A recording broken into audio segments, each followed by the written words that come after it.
Okay, guys. Wow, what a day. We've already heard so much today. We heard yesterday that Sean Fraser resigned. We've now learned today, obviously, that Chrystia Freeland resigned. The Liberal cabinet has just imploded right before the holidays. Just when you thought we were just going to get a itsy-bitsy little financial statement, we were going to get the fall economic statement posted today. I guess that's still happening because Freeland and Trudeau are doing a interview at 3:50 p.m. So just after question period, we're going to be covering that, and just you can expect the reporters to go insane on these guys. But before we get started, let's watch a couple clips. Obviously, there's been a lot of news today, so let's start with Sean Fraser. Let's hear what he had to say about his resignation real quick, and then we'll switch over to a couple clips from Pierre and things like that.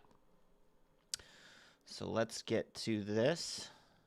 Hope everyone's having a good day, by the way. Some great news, obviously. So here is Sean Fraser. As you've probably heard by now, I've advised the Prime Minister earlier this fall that I will not be seeking re-election as a Member of Parliament for Central Nova during the next campaign in order to spend more time with my family. When I say I'm leaving for family reasons, I'd like to be a little more specific. Our path to creating a family was a challenging one. We've experienced the highest of highs and the lowest of lows. When it comes to our kids, we have had micro-preemies, lengthy hospitalizations, medical interventions, and know the pain of losing our one-day-old daughter, Ruth, who I miss every day and who I love very much. Some of my closest families in recent years have been diagnosed with cancer and survived. They have suffered heart attacks and undergone triple bypass surgeries. While these examples have led to remarkable rebounds, other family members, like many others with whom I was very close, have passed away. The last 5 years may have been difficult, but they have also brought the most incredible joy. I have watched my daughter Molly, who was born under difficult circumstances, grow into the most amazing, intelligent, curious, and interesting 8-year-old that I have ever met. She loves Taylor Swift, learning about ancient civilizations, playing video games, and last week I had the opportunity to watch her welcome hundreds of people to her elementary school's class Christmas concert in what I expect will be the first of many public speaking engagements. Say what you want about Sean Fraser, you got to hand it to him. If he's had this much family issues over the last few years, family's important, and sorry to hear about his 1-year-old daughter. That's pretty disappointing, or 1-day-old, sorry, anyway, let's listen to him for another minute or two, and then we're going to switch over. We also, a few years ago, welcomed our little boy, Jack Stanford Fraser, into the world. He has become a hilarious, rough-and-tumble, sweet little guy who loves his mom, monster trucks, showing off his skills on his balance bike to anybody who's going to watch, and roughhousing with his dad. Getting him to put on socks can be hit or miss. I've seen my wife, who is impressive beyond measure, and who has borne a disproportionate share of the work in raising our family, not just bring our kids into the world, but also become an incredible and loving mother who would do anything for her children, while she still manages to juggle parenting, work, and a PhD to boot. Sarah, you are absolutely incredible, and I love you without end. The past 5 years has had me reflect on what I hope the next 5 years to look like. And I can tell you, more than anything else, I want to spend more time with my kids, and I hope my kids are going to want to spend more time with me. I want meals with Dad to be part of the family's routine as the rule, not just the exception when he's home from Ottawa. I want to be able to make my wife coffee in the morning before she wakes up, and if we get the kids to bed at a reasonable hour, maybe even enjoy a glass of wine over a conversation in the evening. Through the most difficult and joyful personal experiences imaginable, I have become acutely aware of the finite nature of the time that we have with the people that we love. You blink and you miss it. So I'm going to spend a little more time with the people that I care about most. Now I love my job. I'm going to miss it. It's not just the best job I've ever had. It's the best job I can imagine having. It has been the most extraordinary privilege to serve as both the Member of Parliament for the community where I was raised and grew up and the Cabinet Minister for my home province of Nova Scotia. I'm going to miss the work, and I'm going to miss the people immensely. The opportunity to help people who make good things happen in your community is incredible. It's like nothing else. Okay, that's where we end it, because you did not make things good for people in your community. You did nothing but increase the cost of housing by double. You were a poor immigration minister. So yeah, I feel bad for him and his family, obviously. Nobody's family deserves to, go through such hardships and stuff, so... Hey, say what you want about the guy. I still feel bad for his family, but don't feel bad for him as a minister. So now we're on to Francis Drouin. Obviously, we've seen him in committee lots of times, and this is what he just had to say about Chrystia Freeland resigning today, which is quite interesting. I'm sure some of you have already seen this clip. Great defender, but I just don't see how we move forward. Obviously, let me see if I can turn this up anymore. This is as loud as it's going to get.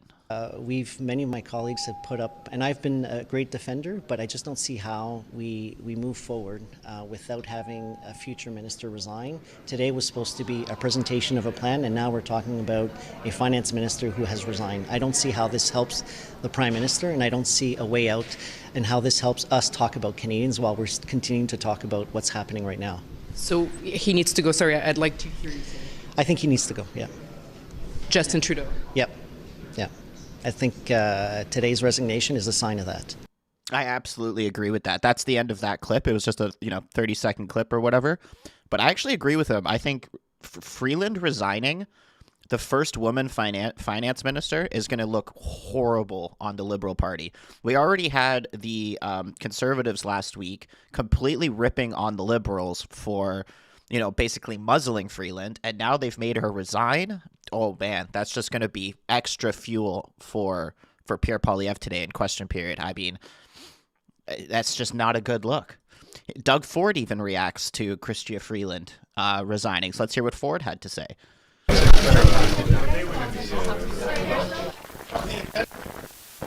let me see. Oh, this is really bad audio.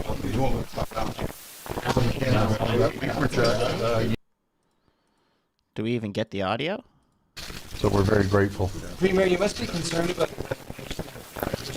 Wow, this clip has horrible audio. Well, I think we all are, but again, this is a time for the premiers to step up, which we're going to, and project unity across the country. And again, we have great premiers, all different locations from coast to coast to coast. And I'm blessed to be chair and have a great team right there with us. Did you know it was Did you know it was coming? No. Hey guys, thank you. So basically, he didn't know that it was coming. Let's listen to what CTV News just had to say about this recently. Vashi. Today. No, I can tell you pretty conclusively, actually, that I just got off the phone with a couple of people who are Prime Minister office adjacent, we'll call them. They were on a flight from Toronto to Ottawa that a number of staffers were on as well this morning. There was no Wi-Fi on that flight when they landed.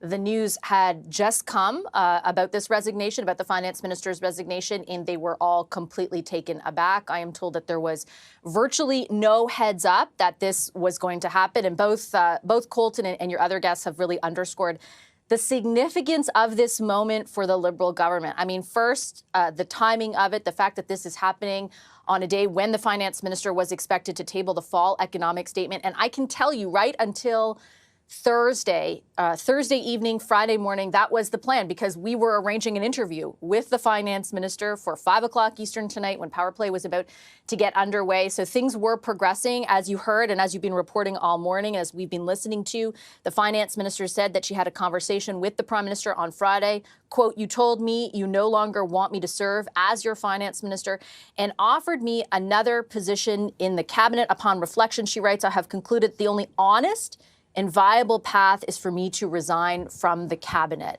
That makes clear, that Chrystia Freeland will not be delivering the fall economic statement today. It was already a very late document to become public. It had been a very long time. It has been a long time, I should say, since the fall economic statement has come this late. The House actually is scheduled to rise for Christmas, for the holiday season tomorrow.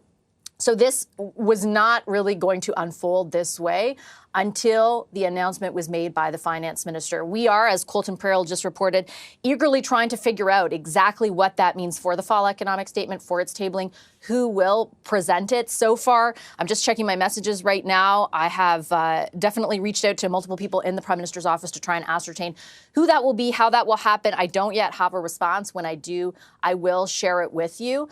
You also heard earlier today from Housing Minister Sean Fraser, who similarly made an announcement, albeit in a very different way, in a different capacity, that he is leaving. That's another 2 cabinet ministers. I think that brings the total to 9.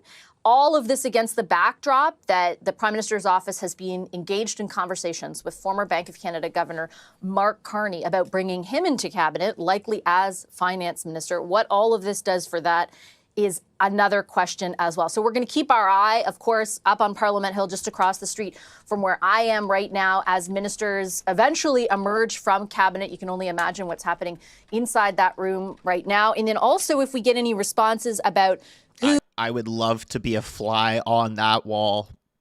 Oh, man. Who might be presenting the fall economic statement, if and how it actually happens today. We'll share that with you as well. Right. Okay. That's what Vashi had to say. Let's hear what Pierre had to say to reporters.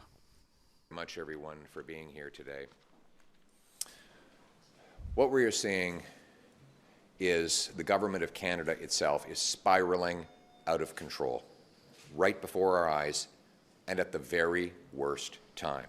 Today, mere hours before Trudeau's finance minister was to deliver a fall economic update that was expected to smash through her already massive deficit targets, she announced she no longer has confidence in the Prime Minister.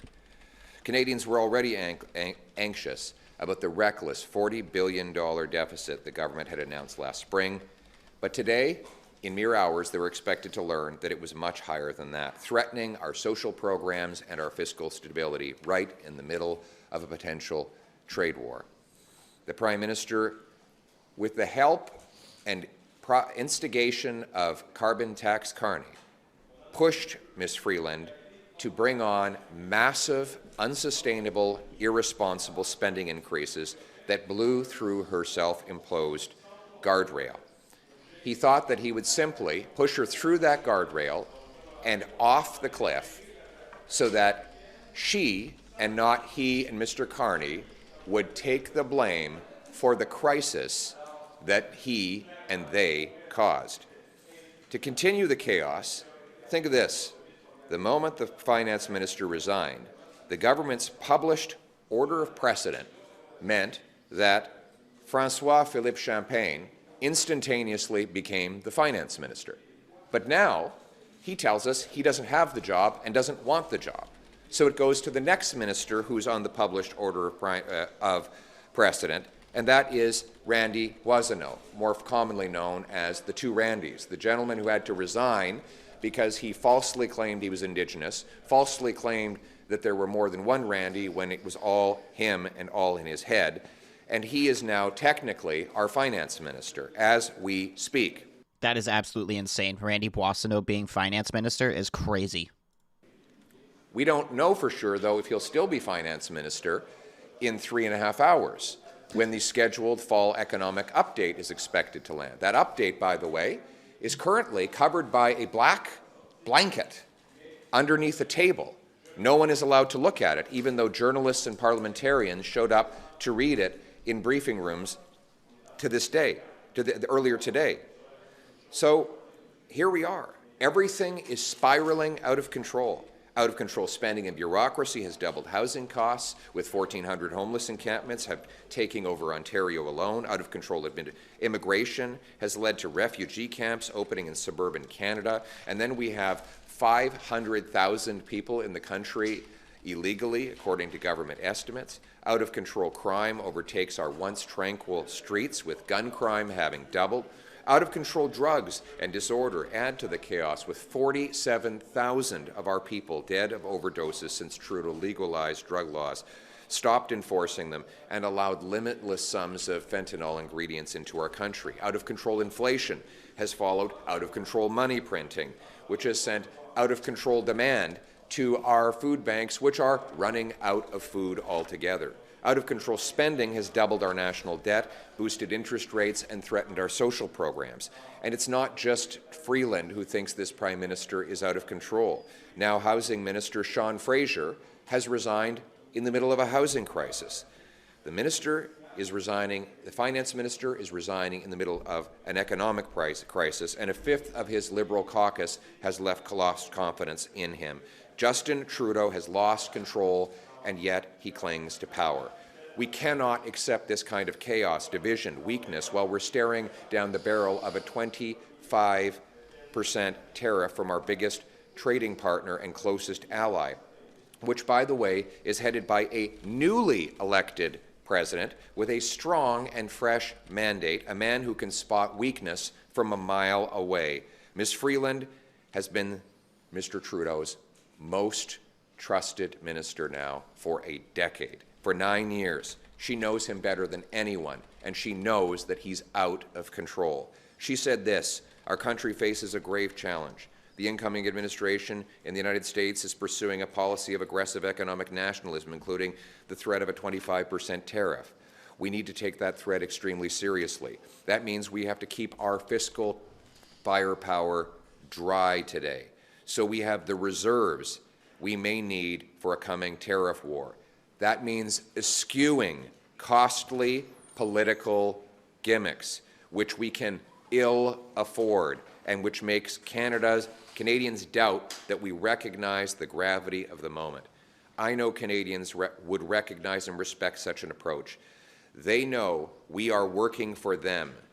They know when we are working for them, and they know when we are working for ourselves. Inevitably, our time in government will come to an end.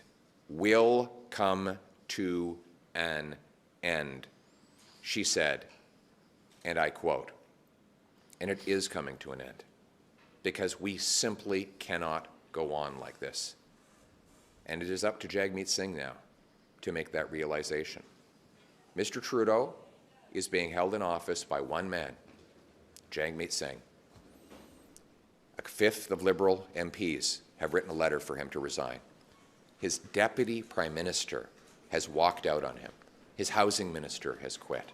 That on top of numerous other female ministers who stormed out after his appalling mistreatment and abuse and dishonesty towards them. 80% of Canadians have lost confidence in this prime minister. So why is Jagmeet Singh making the entire country wait for him to get his pension? That is the question today. To patriotic Liberals across the country, my message is this: you supported this government in good faith because you thought it was the right thing for the country. And you are good and decent patriotic people who've been let down by a Prime Minister and his top advisor, Mr. Carney, who have betrayed Ms. Freeland and you. Carney and Trudeau, the backroom boys, have taken the Liberal Party away from anything it used to stand for. What I'm calling for is let's bring home the common sense consensus of Liberals who believed in liberty, Conservatives who believed in conserving it, fiscal responsibility, compassion for our neighbours. These are the shared common values that will bind up our nation's wounds and bring us back together. Now is the time for a carbon tax election to turn the decision away from me or Mr. Trudeau or Mr. Singh or Mr. Carney and put it in the hands of the people. I know that they will make the right decision. Let's bring it home.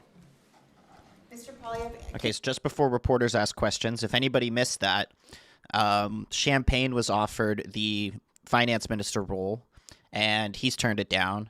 So by default, right now we have Randy Boissonneau as the finance minister. How long that's going to last for? Probably not too long, because Randy Boissonneau is in no way, shape, or form capable of managing any money, let alone his business. So we're probably going to see a new deputy prime minister and a new finance minister today or tomorrow at the latest. Can you clarify, you do not accept the possibility that Mr. Trudeau could resign and there could be a leadership? You think there needs to be an election right now? Yes. Why is that? Because it is not backroom Liberal insiders who get to choose the Canadian Prime Minister. It is the Canadian people. And for Mark Carney to write a fall economic update full of poison pills and then put it on his rival Chrystia Freeland's desk to knock her and Mr. Trudeau of the game and allow him and appoint himself Prime Minister is about the most undemocratic political maneuver we've ever witnessed in this country's history. The Canadian people deserve to choose who should be their next Prime Minister. Let's put our faith in them. Is it possible to have a vote on this, though? That's up to will Mr. the Singh. election itself need to take place before January the 20th, when the catastrophic 25% tariff is slated to come into effect? It would be ideal to have the election done before the president takes office, or within the first week or two of his mandate, so that Canadians would have a strong prime minister with the brains and backbone, the strength and smarts to stand up for Canada, facing down President Trump and our American competitors. But to be clear, do you think there is a process? Is there a process in the House of Commons? We're in a minority government. Do you see a process in which the House could vote no confidence before it rises tomorrow? Is there such a maneuver that you can do? I think it's really up to Jagmeet Singh. Do you think Canadians want to Resigned hours before tabling the fall economic statement. How should the government now proceed with the FES? Should it be tabled? Yes. Last question. And maybe the answer is just for them to table the FES and let's vote up or down on the FES. It would be a confidence motion. I think the answer is to table the FES, the fall economic update, and let the House of Commons vote up or down. And if the fall economic update is defeated, then it would be a non-confidence vote and we would proceed to a carbon tax election. Je pense que M. Trudeau devrait déposer la mise à jour économique cet après-midi et permettre un vote ce soir pour permettre la Chambre des communes de montrer si oui ou non on a la confiance, ou bien si on va aller en élection pour reprendre le contrôle de notre pays. Last question. Do you think Canadians want their Christmas holiday to be interrupted by a federal election campaign? I think right now Canadians' Christmas holidays are being interrupted by the NDP Liberal hell they're living under. Lining up 2 million people at food banks, 1,400 homeless encampments, a doubling of gun crime, the worst inflation in 40 years, our 6 consecutive quarters of shrinking per capita GDP, $500 billion of investment leaving for the United States. Parents are tossing and turning at night because we have the most indebted households by far in the G7. That's the real hell that is interrupting people's Christmas spirit right now. And I think the best Christmas present we could give Canadians is to let them choose a new, common sense, conservative government that will bring home Canada's promise, so that anyone from anywhere can do anything. Hard work gets them a powerful paycheck and pension that buys affordable food, homes, and wonderful Christmas gifts to go under the tree. Thank you.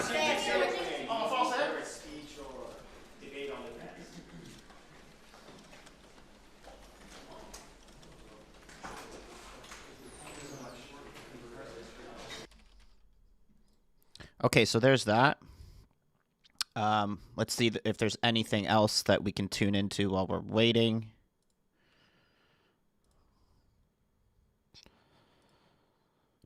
Doesn't look...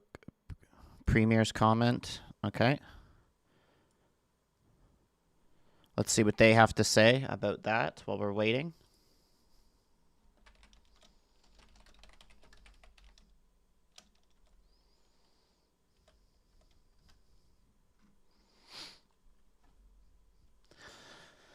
I love how Pierre comes prepared every time. Yeah, I know. So we're waiting for question period, and as I mentioned earlier, guys, at 3:50 p.m. We will begin in about 2 minutes. Okay, this is beginning in a few minutes. Perfect. We've got 2 minutes.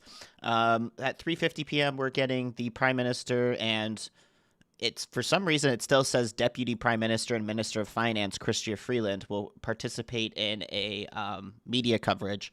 So I'm assuming they're going to talk about the fall economic statement. So we're just waiting to hear what these premiers have to say about what's happened today.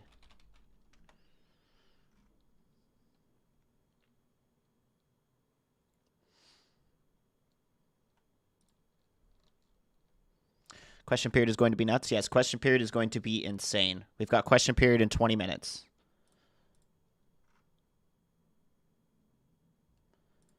Just trying to see if there's any other clips that we can tune into in the meantime.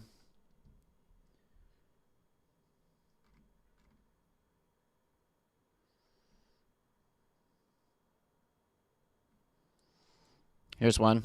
Okay.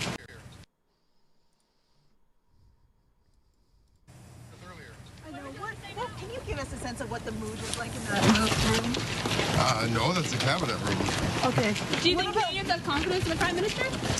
I think that we have a very strong and stable government. Are you sure it's stable, given what has happened? You've just lost your finance minister and deputy prime minister. How can you say that with a straight face? Canadians should have a lot of confidence that we have very strong democratic institutions. I'm sorry, who is going to deliver the FS?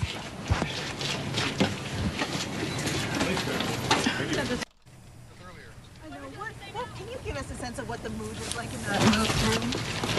No, that's a cabinet room. Okay. Do you think Canadians have confidence in the Prime Minister? I think that we have a very strong and stable government. Strong and stable. That's hilarious.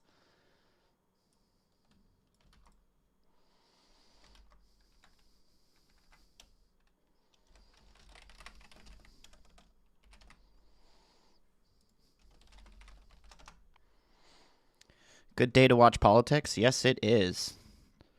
Let's see if there's anything else that we've missed in the meantime.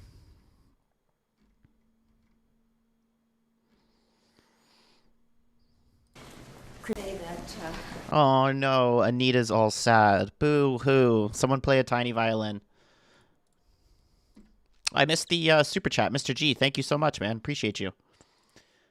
We are still just waiting for question period, so I'm trying to get us some clips in the meantime to see what we can watch. Looks like premiers are talking now. Let's see what they have to say. Premiers for joining me here today in my hometown of Etobicoke for a fall council of the Federation meeting. And I have to tell you, I've mentioned before, I am so blessed to have what a great team of premiers here at the table, a united team. And last night and today, we had a very open, productive, and positive discussion about the issues that matter to everyday Canadians. We focused our discussion on Canada-US relations, energy security, and speeding up approvals for life-saving medications. As premiers, we reached consensus on a number of key items. We agreed that there's no greater risk to our economy right now than the threat of US tariffs. The imposition of tariffs by the US would be a significant failure on the part of the federal government. To protect workers, we need a full Team Canada approach. That means that the federal government needs to do better engaging premiers as it deals with the threat of tariffs, with regular meetings with the Prime Minister and whoever is on his team that takes a role in the U.S. relations.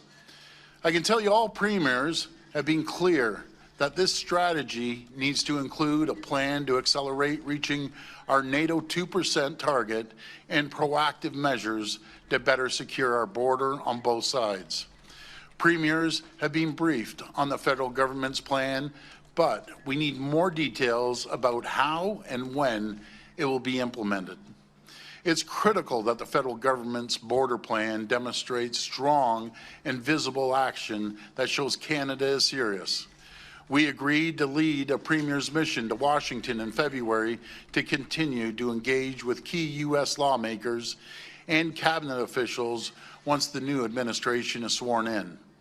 Premiers discussed the impacts of the proposed clean energy regulations, clean fuel regulations, the draft oil and gas emissions cap, and the federal carbon tax, which is scheduled to increase again on April the 1st, 2025. We agreed that the federal government needs to honor its commitment to work with provinces and territories to streamline regulatory processes to remove duplication so that we can move projects forward. Premiers discussed a new proposal to speed up approves for life-saving medications for Canadians.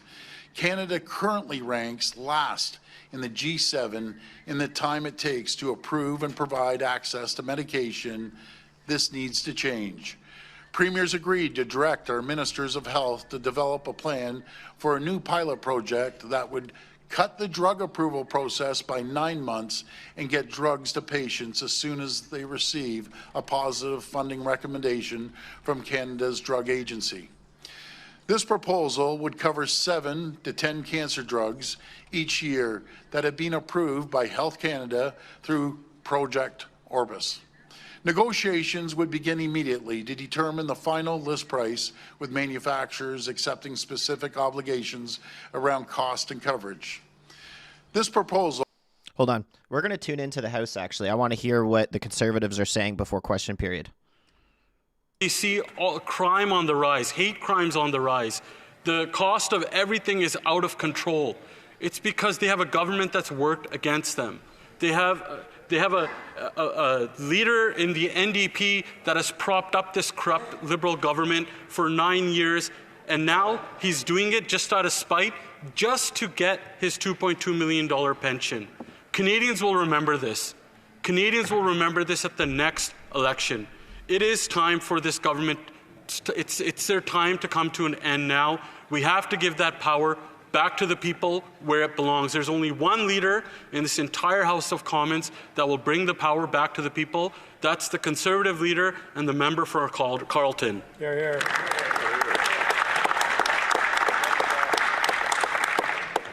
She says something else I agree with. Canada will win if we are strong, smart, and united. We need a leader that's strong, smart, and that will unite. One with a backbone and brains. And again, there's only one leader in this House of Commons with that. That's the member from Carleton. Because once we have a common sense Conservative government, we're going to axe the tax for good. We're going to get rid of the carbon tax to bring the cost of gas, groceries, and home heating down. Unleash the power of our natural resources. This world-renowned natural resources sector that we have in Canada that this Liberal NDP government has tried to kill with their oil and gas cap and all these other ridiculous policies like the carbon tax scam. We're going to axe the tax for good to bring home our natural resources and give them to the world to actually bring down emissions across the world. Mr. Speaker, we're going to build the homes. No more photo op funds, no more giving municipalities and mayors millions and billions of dollars just to create more bureaucracy. We're going to build the homes, not more bureaucracy. We're going to bring home a GST tax cut for homes that are $1 million and under that will generate up to 30,000 new homes and save up to $50,000 on those homes, which is going to lower the cost of mortgages. And when I'm on the topic of mortgages, after 9 years of this Liberal NDP government, housing costs have doubled. Whether you're renting or you are a mortgage holder, your costs have doubled. And why have they doubled? It's because this Liberal NDP government has fed into the bureaucracies on a municipal level that have only increased their permitting fees. And on top of that, it's the population control that they admit themselves. Okay, so just before we tune back to this for a second, I hate to interrupt anybody talking, especially Conservatives, but that is a good point. This is actually Freeland's resignation letter to Trudeau.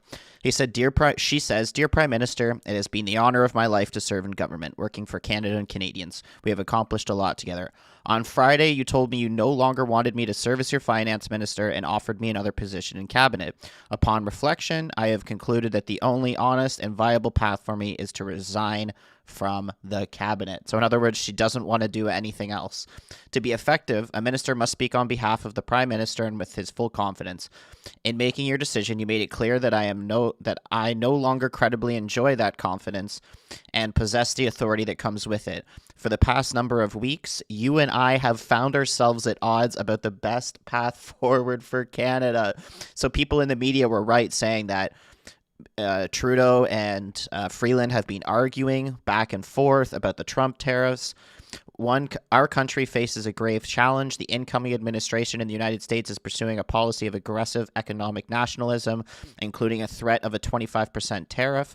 We need to take that threat extremely seriously. That means keeping our fiscal powder dry today so we have the reserves we may need for a coming tariff war. That means eschewing costly political gimmicks, which we can ill afford and which make Canadians doubt that we recognize the gravity of the moment. She goes on to say that in this conviction, which has driven my strenuous efforts this fall to manage our spending in ways that will give us flexibility, we need to meet the serious challenges presented by the United States. I will always be grateful for the chance to have served in government, and I always will be proud of our government's work for Canada and Canadians, which is a joke to say. I look forward to continuing to work with my colleagues as a Liberal member of Parliament, and I am committed to running again for my seat in Toronto in the next federal election. So she's still going to try and run again, which is insane. These people are so narcissistic. This is just another rerun of the last 9 years of this government. First it was CERB, and now it's CEBA. This is what incompetence looks like. And who has to pay for it? Canadians always end up having to pay for this incompetence. It's time for a common sense Conservative government that will balance the budget, get rid of that Liberal waste. And of course, we're going to stop the crime. Canadians don't leave their houses now and sometimes live in their houses in absolute fear. They do. Because criminals have never had it so good. Under this Liberal NDP government that brought in Bill C5 and C75, criminals have it way too easy. They commit crime repeatedly, and without any fear, they know they're going to get bail. They commit crimes over and over again. But just a virtue signal and to show that they're the most woke government, they created a bail system that is just too easy for criminals to get. That's why there's no more fear left within criminals. There's no fear in Canada. The only fear is everyday Canadians just working to make it, to get by, to put food on their family's table. But now carjackings are up, violent crime is up, gun crime is up. We see every day there's new videos that are coming out, and it's a result of this incompetent woke government that lets the criminals have zero consequences for what they do. We're going to stop the crime and bring in common sense Conservative policies once again that will keep repeat offenders in jail and not grant them bail like this woke government has done over the last 9 years.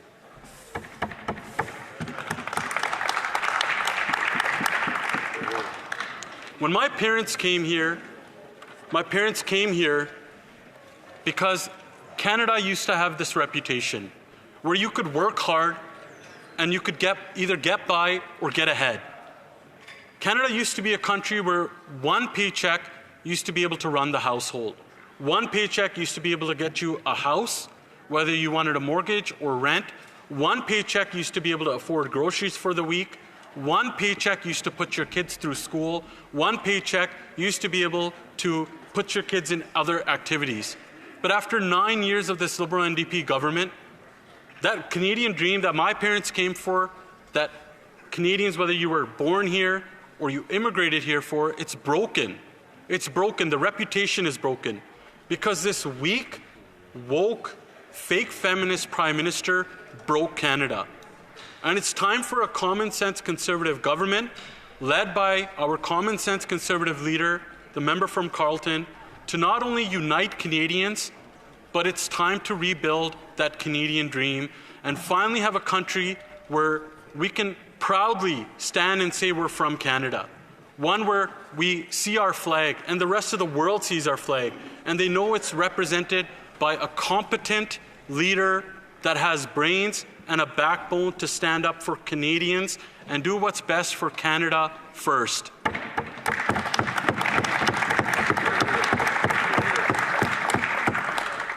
It's the same Prime Minister, wherever he goes, he's an embarrassment. Not just nationally, all over the world. Literally, he's known as a clown now. He's turned the country into a circus. It's time for real leadership. It's time to bring a serious government back that will put the people first, that will reduce those food bank lineups, that will reduce the cost of the housing costs, that will reduce the cost of your gas, groceries, and home heating, reduce the crime in this country, because that's how it used to be. Before this Prime Minister, it used to be like that. When was the last time you heard people lining up at food banks in record numbers that used to be afraid of just being in their own home or being outside? That we never used to even have to lock our doors before in Canada. So in this next carbon tax election, the choice cannot be more clear. You either want to vote for a Liberal NDP government that will punish your work, that will tax everything, that will double your housing costs on their path to quadruple the carbon tax scam, or Canadians will have a choice to get back control of their lives. Get back control. Oh. Looks like it just froze. So I turn to the leader of the NDP and make a request to him. Put the country and Canadians over your pension. Here, here. Yes.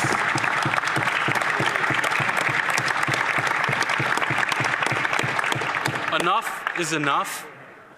Canadians have had enough. Canadians cannot suffer anymore from this Liberal NDP government. It's time. It's time for a carbon tax election now. This country is in chaos. This Prime Minister and his entire caucus is in chaos. It's time to give the control back to the people.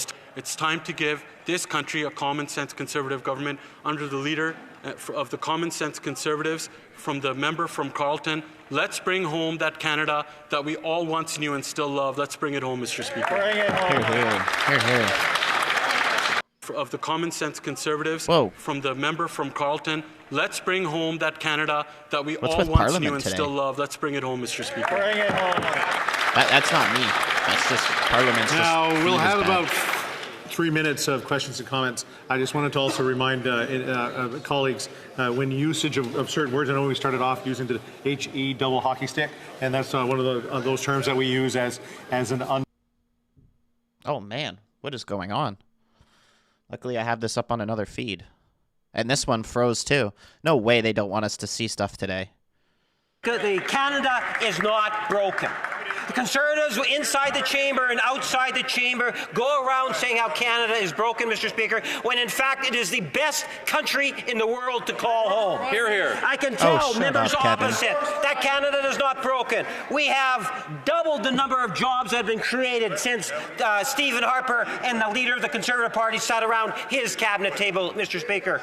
We have inflation rates and inflation rates that are under control, compatible with other countries around the world, in particular the G7s. When you think of trade, think in terms of no country, no Prime Minister has signed more trade agreements than this government, Mr. Speaker. Hear, hear. We have the highest amount of per capita in foreign investment in the G7, third in the world. This is an economy that is doing relatively well in comparison to other countries. Oh, man. If this freezes one more time, we're just going to watch it on CPAC, which starts in a minute. Man, the Parliament stream is really bad today. Like, really bad. The Honourable Member for Calgary Forest Lawn. That member has a broken government that broke Canada, and we're going to bring back the common sense that this country used to once know and still love. We may have a great country, but we have a horrible leader, one that's weak, woke, and fake. That's what he is. We're going to restore that Canada that we knew. He talked about double. This is a government that doubled the crime, doubled the debt, doubled everything, doubled the cost of housing, yet virtue signals and says it's Canadians' fault this happens. Let's call a carbon tax election now, give Canadians a choice so that they can have a government that wants to control them, or a common sense Conservative leader that wants to give the control back to the people. A very short question. The honourable member for La Pointe de l'Île. All right, statements by members any minute here The now. Conservatives are tying government up because over this refusal to provide some documents. I'd like to know whether my colleague could tell me one thing the Conservatives plan to do to fight corruption and improve accountability. The honourable member for Calgary Forest Lawn. Well, first of all, Mr. Speaker, the only people that are tying up this House is this Liberal NDP government. They have an order from this House to release the documents. They refuse to do so. That's why we're in the position we're in. This doesn't have anything to do with the Conservatives. Once they come clean, become transparent and release those documents, we can move forward. What we're going to do to bring back confidence and transparency, We used to have it before. We don't have to do much else. We can bring back the transparency and accountability that this common sense Conservative government used to have before 9 years of this corrupt Liberal NDP government. We're going to bring back the accountability. We're going to bring back a dollar for dollar law so that we respect the taxpayers' dollars, end the Liberal insider corruption, and let's bring back common sense to this country. Okay, we're going to stop this feed and we're just going to watch this on this feed. It's just another feed, but... To my wonderful staff in Toronto So statements and by Ottawa, members is on. And all Canadians, Merry Christmas and Happy New Year. And to all of my colleagues in the House, no matter what party, respect each other and have a very Merry Christmas. Happy birthday, Judy. The honourable member for Caribou, Prince George. Bravo. Thank you. Mr. Speaker, as the year draws to a close, I wanted to take a moment to wish all my friends, family, and neighbours in Caribou, Prince George, and colleagues in this House a very Merry Christmas. Christmas is a time for sharing joy and love, for appreciating the people who make our lives truly special, and for rejoicing at the birth of Jesus Christ. It's a time for family and friends, both near and far, a time for reflection, a reminder of hope and happiness that this season brings. I'm incredibly grateful for the moments that we've shared, the memories we've created, and the strength shown through tough times. There's something magical about Christmas season, but more than anything, it's the people around us that make Christmas so meaningful. Wherever you are, and whoever you're with, I hope this Christmas fills your heart with warmth and peace. Merry Christmas and Happy New Year.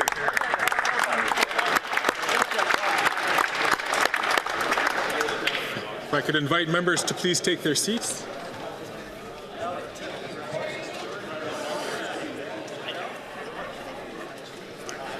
The honourable member for St. John's East. Mr. Speaker, I can tell you what every Newfoundland and Labrador family talked about at the dinner table last week, because on December 12th, the future of our province changed and a new course was charted. The 1969 Churchill Falls deal was infamous, unfair, and forever contentious. Now it's been ripped up with the announcement of a new deal between Quebec, Newfoundland and Labrador, and the Innu Nation. This historic deal will impact generations to come, and we'll finally get a fair share as we build clean, renewable power for the country. To all who have worked at home and in Quebec to bring this new Churchill Falls contract forward, thank you. As Premier Furey said, now a new generation will think of Churchill Falls with pride, not anger or shame. Well done, Premier. Well done.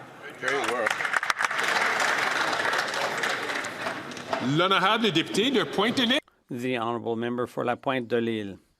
I'd like to acknowledge the excellent work of the Quebec Association of Asbestos Victims, the AVAQ, whose head office is located in La Pointe-de-L'Île, and some of whose members are here today. The AVAQ has mapped over 3,700 public buildings that have asbestos in them, including federal government offices. Many government offices. Given that federal regulations do not prevent the release of asbestos fibers during renovation work, this mapping enables workers in these environments to take action and demand compliance with occupational health and safety requirements.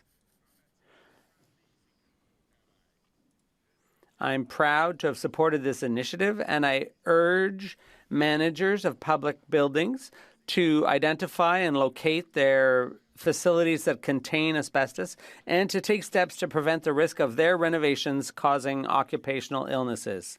Thank you to all the volunteers and the entire AVAQ team who've been working since 2017 to promote solidarity and self-help among asbestos victims.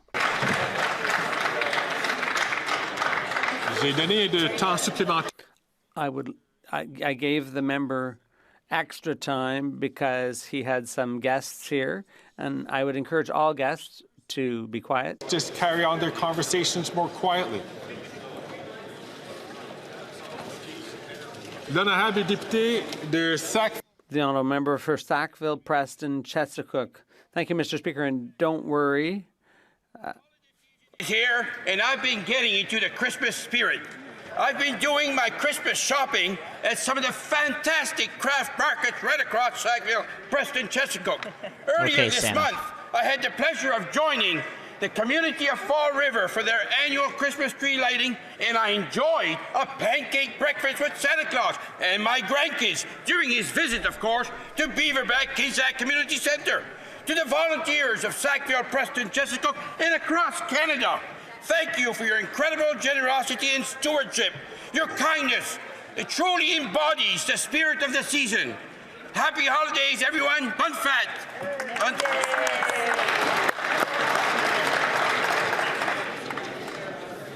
Votre attention, s'il vous plaît. Your attention, please. The Honourable Member for Coast of Bays Central, Notre Dame.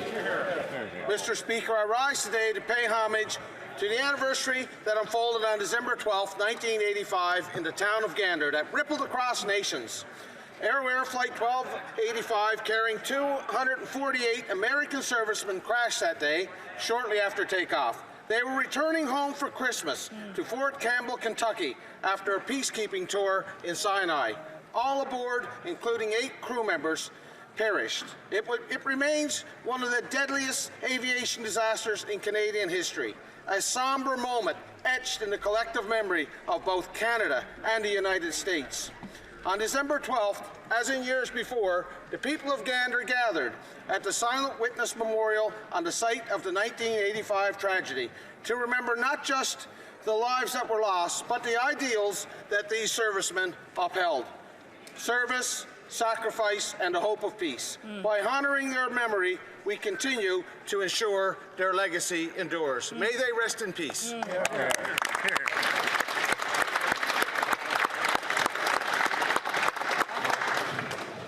The Honourable Member for Markham Unionville.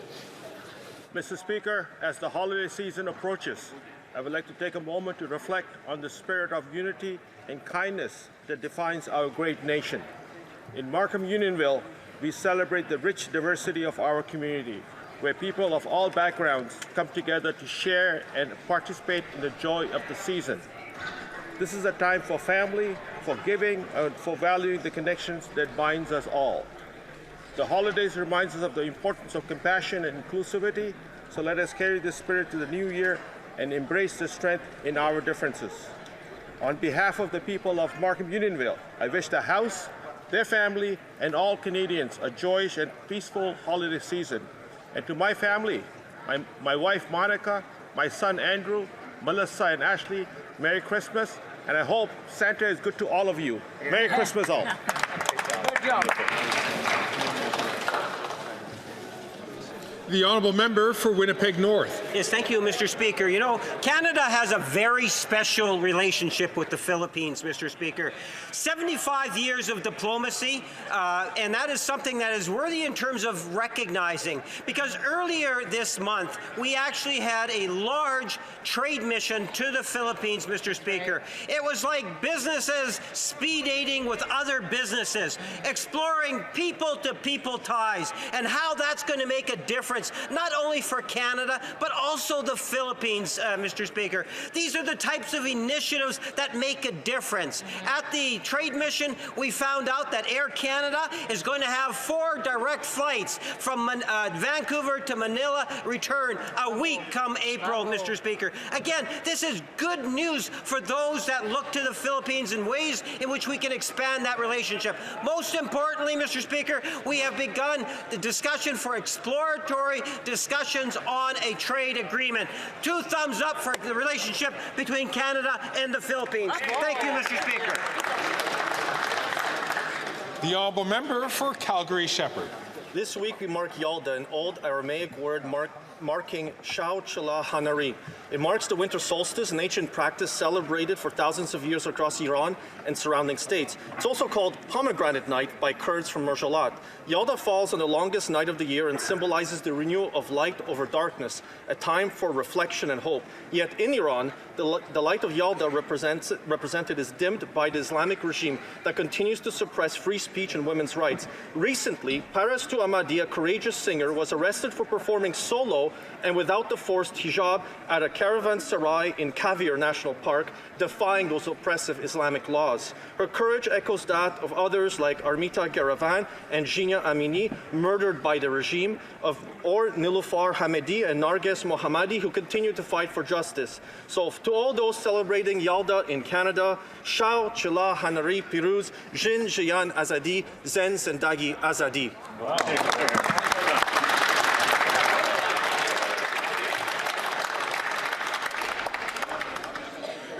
Order, please. The honourable member for Sydney, Victoria. Mr. Speaker, we're closer than ever before to ending water advisories on reserve. We've lifted 147 water advisories since 2015, and the next step on our reconciliation journey is passing the First Nations Clean Water Act. But the Conservatives are blocking it, the bill from moving forward to the Senate. It's shameful to stand against First Nations clean water standards like this, and it's shameful that Conservatives have openly refused to support our First Nations communities. Getting this bill passed will ensure that First Nations are afforded the human right to clean water. The AFN is calling on us, and First Nations are relying on us to move this bill forward. Lives are at stake. Water is life. As members, we must move this bill forward as quickly as possible. I'm calling on all Conservative members to do the right thing, support First Nations clean water. It's not too late. You're the government. The honourable member for Battle River, Crowfoot. Mr. Speaker, the Liberals have been losing control for years. It's just been behind closed doors. But now they have lost control for all to see. The Deputy PM and Minister of Finance resigned today in a shocking move, saying that she no longer has the confidence of the Prime Minister, and left, nonetheless, on the day that she was planning on tabling a Titanic-sized deficit. I wish I could say that this was a shock, but it's par for the course for a government that is in perpetual chaos. Now, the irony is that the NDP and their sellout leader now have more confidence in that Prime Minister than his own inner circle. Wow. But the real tragedy of it all is that it's Canadians that are hurting. After 9 years of wreaking havoc, that has been it's been absolute devastation to our people. Canadians need an election now so that we can end the chaos, the corruption, and the economic destruction brought about by the Liberal NDP government, and letting Canadians elect common sense Conservatives to fix what that costly coalition has broken. He pulls his pathetic support for this weak Prime Minister. That's right. Canadians are done. Call an election and get rid of this fake, feminist, narcissistic Prime Minister who is destroying this country and Canadians' lives. Hear, hear. I'd like to take an opportunity to remind members it's very important not to do indirectly what you can't do directly. Be very mindful about the language that you use in the statements or quotations that you have. The honourable member for Scarborough-Guildwood. Thank you, Mr. Speaker. On November 25th, we learned of the passing of John Embury. I worked with John when Ralph Goodale was the Minister of Finance. He was a charter member of the Loyal Order of Goodalians, a fierce band of loyalists to Ralph Goodale, Saskatchewan, and all things Liberal. A great communicator, John would navigate us through challenging times with grace, wit, good humor, and a fierce intelligence, all mandatory characteristics of the charter members of the Goodalians. As Director of Communications, he was a calm professional, super knowledgeable on a whole range of files. John left us too early. He leaves behind his wife Marjo, his grandson, the Dude, his two stepdaughters, Cora and Chloe, his mother Margot, and brother and sister Mike and Eden. He was loved and cherished by his family and friends across the country, and he will not be forgotten. Thank you, Mr. Speaker.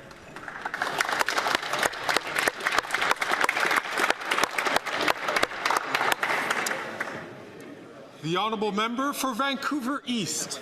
Canada's settlement sector is the foundation for social cohesion, nation building, and newcomer integration.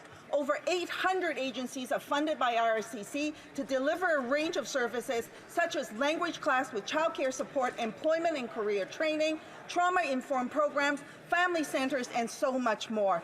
Last year, over 700,000 unique newcomers were served by the sector, primarily made up of racialized women across Canada outside of Quebec. Despite their success, the Liberals is charting a course to massively cut these services. Many organizations are told that their 5-year contract is not being renewed. Others will face a cut of up to 70%. On top of that, a further deficit reduction plan is being leveled at the sector. And terms like refocus is used to cover pending cuts to IRCC staffing. This will decimate service delivery and negatively impact the economy. The fallout will be felt for years to come. The NDP is calling on the Liberals to stop blaming newcomers for their failures and to immediately reverse these cuts.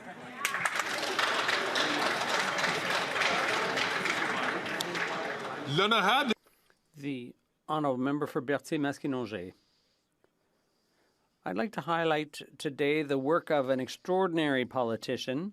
Like a compass in a storm, she's always shown us the way forward. Her calm, competence, and attention to our needs have always been a source of great comfort. Our whip was perfect, guiding our destinies with a delicate yet firm hand. She's stepping down as whip to take care of her father, but happily she will be staying with us. In all aspects of her life, she is and always will be above reproach, dependable and generous. Stepping into her enormous shoes will be a colossal challenge, and without claiming to replace her, I will certainly ensure a smooth transition true to the rich legacy she leaves us. A united caucus that's above reproach, full of Canadians, and yet the Prime Minister refuses to call an election. And the weak and self-interested NDP and Liberal backbench are complicit in his decimation of our country, propping him up while he pulls Canadians from one disaster to another. How many more deaths in the streets will it take for them to admit that it's over? How many more violent demonstrations?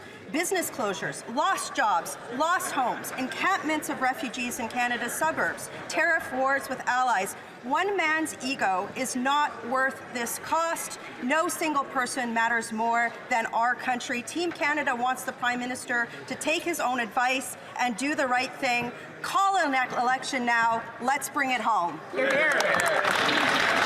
for real. Okay, I don't think that was Freeland I saw there, because she's not sitting down there. I see that the honourable member from Freeland's seat is taken. Harbour is wearing his finery today, so I can only imagine what this is about. Pierce in the House, members will want to give their attention. The honourable member. Thank you very much, Mr. Speaker. I think we could all use a little chuckle today, so with that, I'm proud to deliver this year's Liberal Christmas roast. Is that the It was a week Grinch? before Christmas, Conservative MPs were muzzled. Our investments in housing have old PP puzzled. Their party won't talk about foreign interference. For Christmas, will their leader get his security clearance? Dental care, child care, what more could there be? School food and pharmacare. Thanks to the NDP! They tore up our deal, they started to gloat. But guess what happened on the next confidence vote? Supply management and seniors. The Bloc has lots to say. I don't really understand, Mr. Speaker. Je ne parle pas français. To calm caucus rebels, we cut the GST. A small gift from the Liberals and me. Groceries are high, there's trouble with the mail. But we still have a chance to win Cloverdale? Now, Mr. Speaker, it's not a contest, so I don't mean to brag, but it's only our leader whose name is on a flag.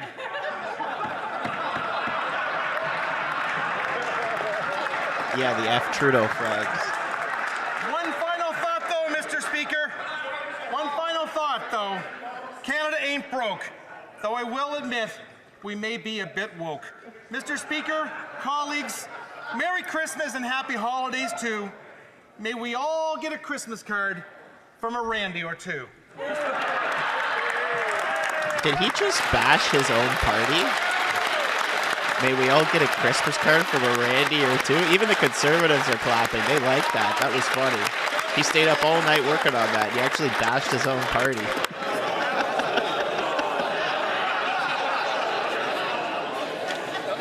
All right, question period.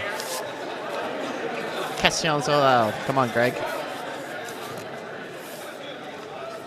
Oral questions. Questions orales. The Honourable Leader of the Official Opposition. Mr. Speaker, literally cannot afford the groceries they need. They can't afford to find a home to call their own. And now Trump, buddies of the Conservatives, MAGA Conservatives love this guy, Trump is threatening hundreds of thousands of jobs in Canada. And the Prime Minister is more focused on himself, on infighting. The Prime Minister cannot remain in that position. Will he resign?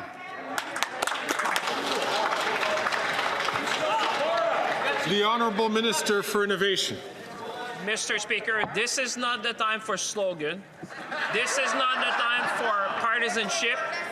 This is not a time to make jokes, Mr. Speaker. This is about rallying for Canadians.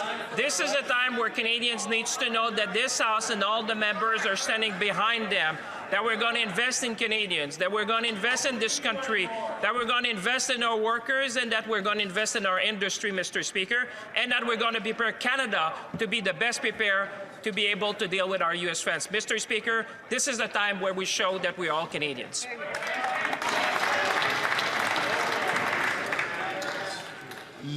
The Honourable Member for Burnaby South. So I'll ask again in French. Les gens de la misère. People are having a very hard time paying for groceries. Young people can't find affordable housing. And beyond that, we have the threat of Trump's tariffs. And that's putting hundreds of thousands of jobs in Canada in danger. And instead of dealing with issues that are important for Canadians, the Prime Minister is dealing with fighting in his own party. It's clear that the Prime Minister cannot continue. Will he resign today, yes or no? The Honourable Minister of Innovation. Mr. Speaker, as I said, this isn't a time for jokes. This isn't a time for partisanship. It's certainly not a time for Conservative slogans, Mr. Speaker. It's time, Mr. Speaker, to work together as parliamentarians to defend Canada, to invest in Canada, to defend our workers, to invest in our industry. And, Mr. Speaker, I call on all members of this House to do their civic duty to work for the good of Canada so that we can face the incoming American administration. Mr. Speaker, today we are all Canadians. Let's work together. The Honourable Leader of the Opposition. Mr. Speaker, the NDP leader is absolutely right. This cannot continue. This Prime Minister cannot go on like this. Housing costs have doubled. Food bank use has doubled. The debt has doubled. Gun crime has doubled. And now we face troubling tariff threats from a president who can see weakness coming from a mile away. The Prime Minister know when we're focused on ourselves and describing a newfound disdain for costly political gimmicks. Those are her quotes. Right. This after her own political rival, Mark Carney, wrote the fall economic statement full of things that she didn't want to present. The old boys club isn't in charge. Canadians are. Right. And it's time for credible leadership in the seriousness of this moment, not the fake feminism of this phony Prime Minister. It's time for Canadians to decide. So will anyone or everyone over there finally agree? Yeah. The Honourable Leader of the Government in the House of Commons. Thank you, Mr. Speaker. As I mentioned earlier, we are looking forward today to presenting the fall economic statement that is going to have a series of important measures for Canadians. At a time like this, it is important that all of us band together, united as Canadians, to make sure that we're doing everything we can to protect the Canadian economy, protect Canadian jobs, and to stand up for Canada. Thank you, Mr. Speaker. The Honourable Member for Thornhill.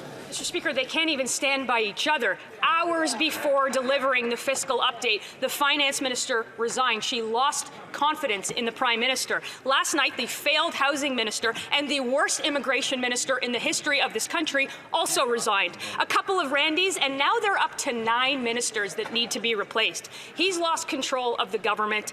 The party of backroom boys is over. The backbench should look up from their laptops, and the NDP leader shouldn't be the only one in this House with confidence in the Prime Minister. Present the statement and call a vote today. Hear, hear.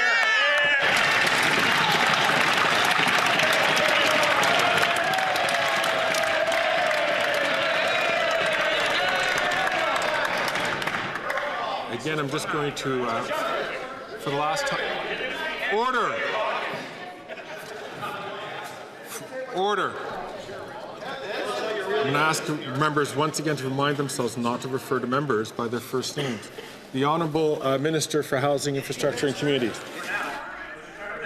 Now, Mr. Speaker, I'm not sure who she's talking about, but I'm still here for now. I can guarantee you, Mr. Speaker, that there are two kinds of people who run for office in politics. There are people who want to do something, and there are people who want to be somebody. And I can tell you, on our side of the House, we want to do things. We want to build the houses to make sure families can afford to keep a roof over their heads. We want to make sure families can afford to keep their food on the table to feed their kids. We want to make sure people can find a job to go to that gives them a sense of pride and allows them to contribute to their communities. On the Conservative side, their guy has been writing essays about why he should be Prime Minister since he was a teenager.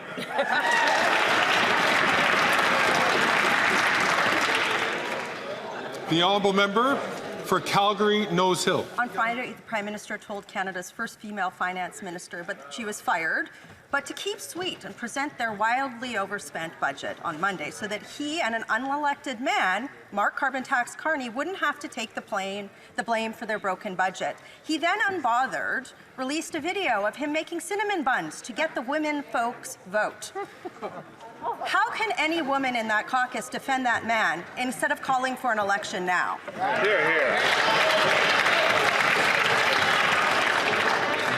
Here comes quiet Karina. Expect her to whisper. The Honourable Leader of the Government in the House of Commons. Use your big girl voice, Karina. Mr. Speaker, I didn't realize cinnamon buns were a gendered food, but what I would say is that her question says more about how that member and Conservative members view women in this country than anything else. Thank you, Mr. Speaker. The Honourable Member for Calgary Nose Hill. Are facing violence in the streets. They can't afford groceries. They can't afford to buy presents for their kids for the holidays. They can't afford anything. Canadian women are far worse off under this fake feminist Prime Minister. And now he fired Canada's first female finance minister because she dared question him. That sounds pretty familiar. No strong woman exists in that caucus. Why would any woman defend this man instead of calling for an election?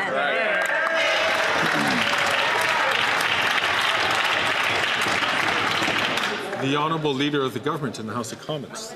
You know, Mr. Speaker, I have a lot of respect for that member opposite, but I think she's speaking from her own experience with the Leader of the official opposition when she said that she wasn't going to support him and then spent a year in the hinterlands, Mr. Speaker. But what I will say is that when it comes to actually doing things that support women, we have done that on this side of the House. Whether it's affordable childcare that is making it possible for hundreds of thousands of women to join the workforce, making contraceptions free, or the Canada Child Benefit that is helping families pay the bills. And what do Conservative members of Parliament do every time? They vote against them. So actions speak louder than words, Mr. Speaker.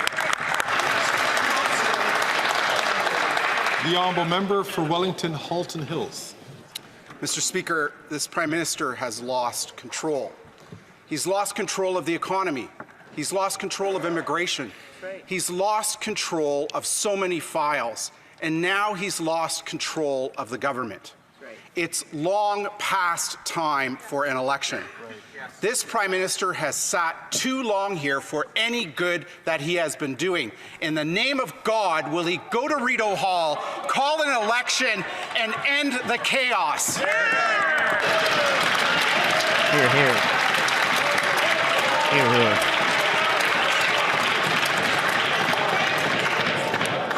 Order. The Honourable Leader of the Government in the House of Commons. Thank you, Mr. Speaker. Mr. Speaker, as you well know, and as every member in this place knows, just because a Conservative member of Parliament wishes something does not mean that it actually happens. But what happened over the past couple of weeks, Mr. Speaker, is the government secured the confidence of this House. And the government does enjoy the confidence of this House, Mr. Speaker, and that is why we will be presenting the fall economic statement later today, which we look forward to sharing with Canadians. Thank you, Mr. Speaker.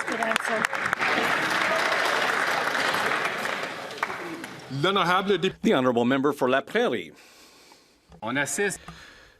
We're watching a historic moment here. The Deputy Prime Minister quit, saying that she disagreed with the Prime Minister on the path forward for Canada. The Deputy Prime Minister no longer has confidence in this Prime Minister to govern.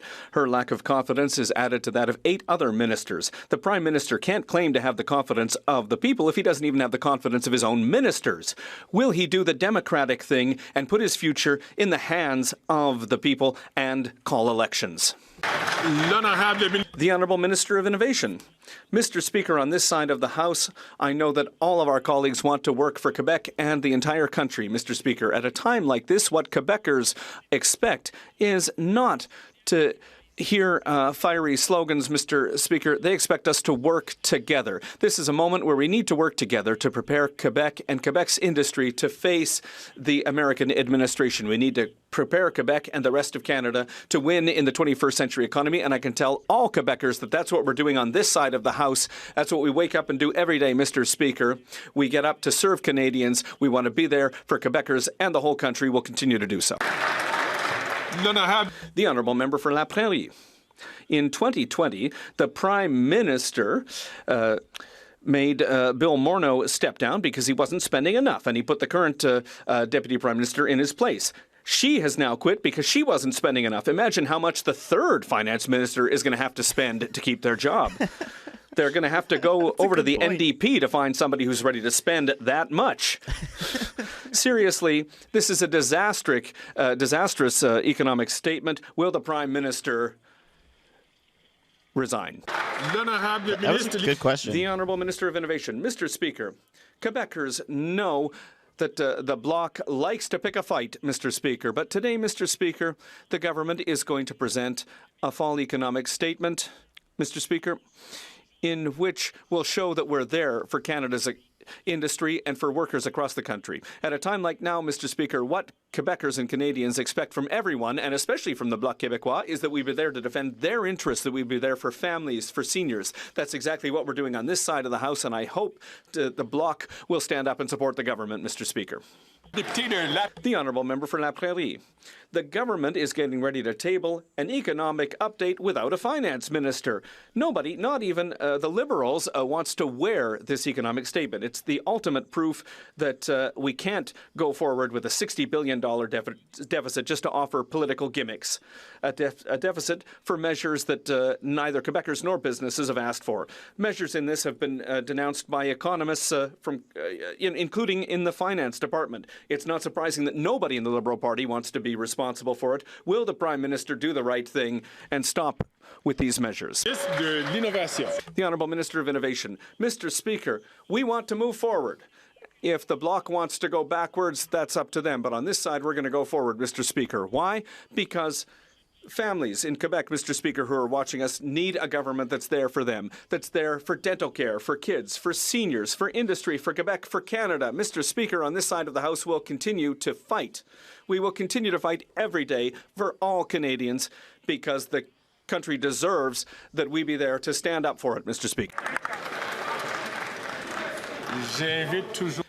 I would invite members to please not take the floor when other members have been recognized by the Speaker.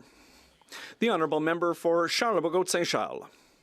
Mr. Speaker, everyone knows it. The Prime Minister has lost control. He's lost control of immigration. He's lost control of the cost of housing. He's lost control of his caucus. And finally, he's lost control of public spending. And he's lost the confidence of his Deputy Prime Minister and Minister of Finance. The Prime Minister has caused a huge amount of damage for Canada. We know it. Most Canadians know it. But now it's time to say enough. Can the Prime Minister please take his responsibility and call an election today? The Honourable Minister of Labour and Seniors. Mr. Speaker, the government later today will be presenting its economic plan. It's a solid plan for Canadians, which will ensure fairness, it will ensure good jobs, and it will continue to make sure that Canadians' economic interests are respected. The Honourable Member for Charlebourg-Saint-Charles. Mr. Speaker, I can't believe that the Minister believes the words he's saying. We know that this doesn't make any sense. The Finance Minister quit this morning because of this. She knows that none of this makes any sense. And the Finance Minister said that given the threat that we're facing, the way that we do it, that we deal with that will define us for a generation. We know that Canadians are smart. Will the Prime Minister call an election today? The Honourable Minister of Labour and Seniors. It's time, Mr. Speaker, to put that partisanship aside and to rally as Canadians together, because Canada will have to face a protectionist threat from the other side of the border. And we are preparing for that, Mr. Speaker. We will have a solid plan, and I hope that we will be able to count on that member and his party when Canada will face that threat. The Honourable Member for Louis Saint Laurent. Mr. Speaker, what's happening is serious and it's unprecedented. The Deputy Prime Minister, the Minister of Finance, quit just a few hours before the fall economic statement. It's just a bomb that's gone off, because even in the United States and around the world, people are talking about this, and in a bad way for Canada. That's the reality that we're looking at today, Mr. Speaker. The former Finance Minister said no more than $40 billion of deficit. The Prime Minister pushed her aside to listen to Mark Carney. Will the Minister of Industry please tell us what Mark Carney's deficit will be when it's presented in 2 hours? The Honourable Minister of Innovation. Mr. Speaker, I have a huge amount of respect for the member for Louis Saint Laurent. And as my colleague has already said, we will be presenting the fall economic statement later today, Mr. Speaker. A fall economic statement that'll be there for families. It's an economic statement that'll be there for workers, an economic statement that'll be there for industry, but also, Mr. Speaker, an economic statement that'll be important. And we're expecting that the Conservatives will be ready to support it so that we can face the threat from the United States, Mr. Speaker. Canadians expect better than slogans, Mr. Speaker. Canadians expect actions. Will the Conservatives have the courage to defend Canada and to vote with the government to prepare Canada for the future, Mr. Speaker?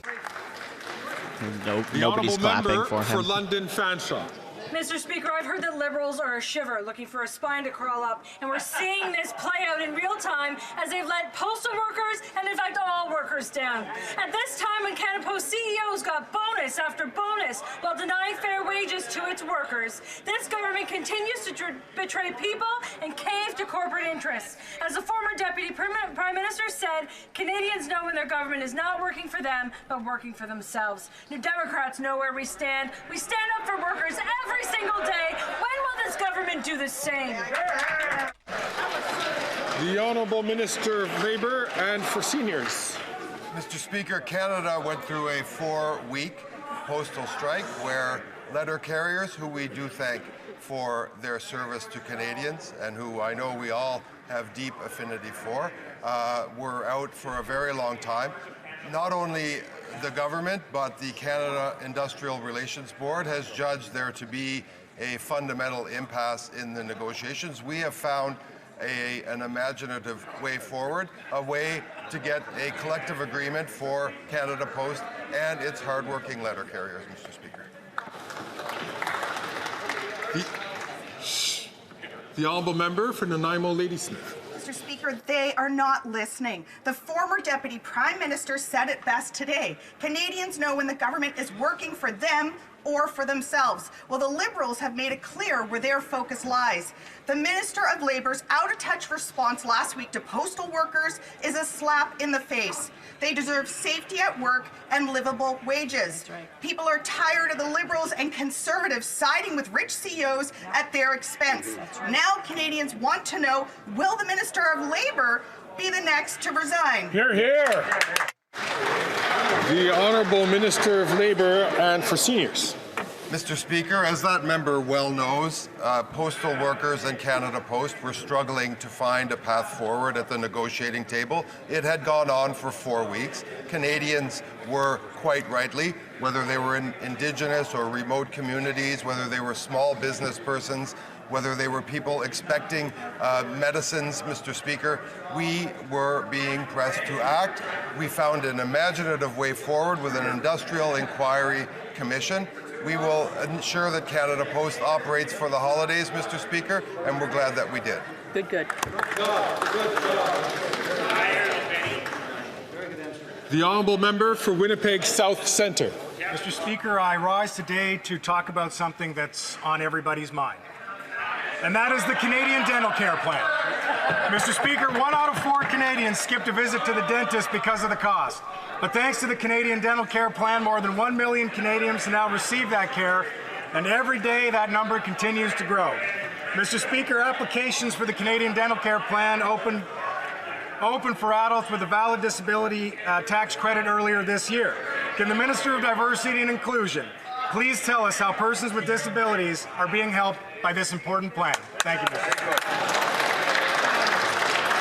The Honourable Minister for Diversity and Inclusion. Mr. Speaker, the Canadian Dental Care Plan is already saving Canadians an average more than $730 per year.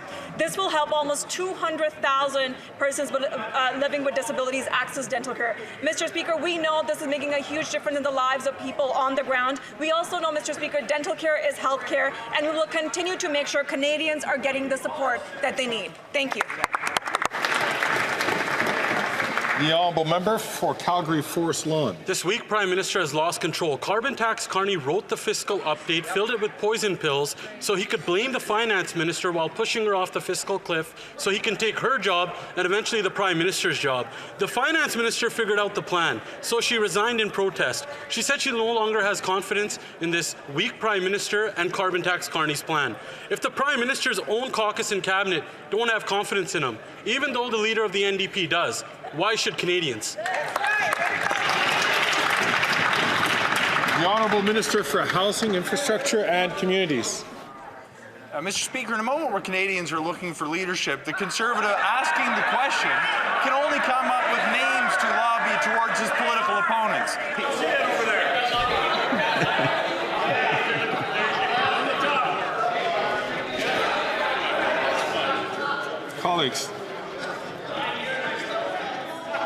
Colleagues, it is very important for us to just hear the question and hear the answer. The Honourable Minister, from the start. From the top, from the top.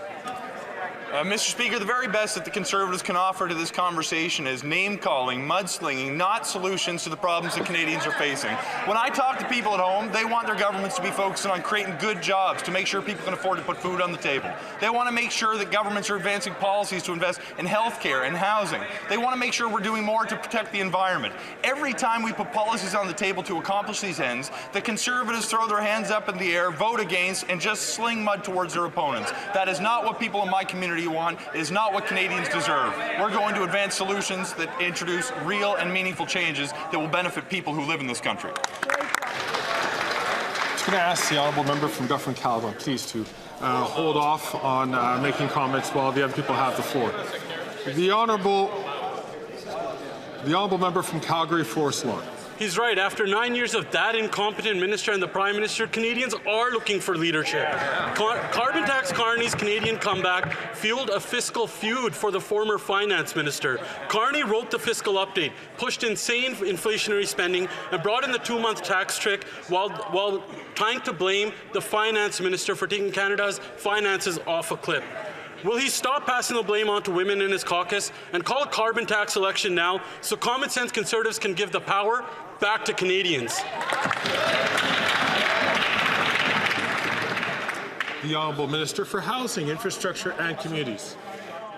Mr. Speaker, I was wrong before when I said all they had was name-calling. Apparently they have alliteration as well. But, Mr. Speaker, that is not going to put food on the table for people who need it in my community or his. It is not going to put a roof over the head of people who are vulnerable in this country. Mr. Speaker, if he wants to make this argument about whether women will be supported, I wonder if he has ever approached the leader of the Conservative Party about using hashtags to specifically attract the attention of men who hate women to support him online. I wonder if he's asked questions about why he's cancelled the investigation as to who was behind it, or perhaps it's because he knows it was the Conservative leader himself. Man, grasping at straws, holy. The Honourable Member for Leeds, Grenville, Thousand Islands and Rideau Lakes. After 9 years of this NDP Liberal government, everything is out of control. Home prices have doubled. Food bank use is seeing 2 million users in a single month. And the real fiscal advisor to this Prime Minister wrote the financial update for this afternoon. It included a temporary 2-month tax trick and is set to smash through the massive $40 billion deficit promise that was made by the Finance Minister when they tried to blame the economic economic vandalism on her. She quit, saying that she doesn't have confidence in this Prime Minister. Now, they can't tell us how much they've spent. They can't tell us who's in charge. How can anyone have confidence in this Prime Minister? The Honourable Minister for Housing, Infrastructure and Communities.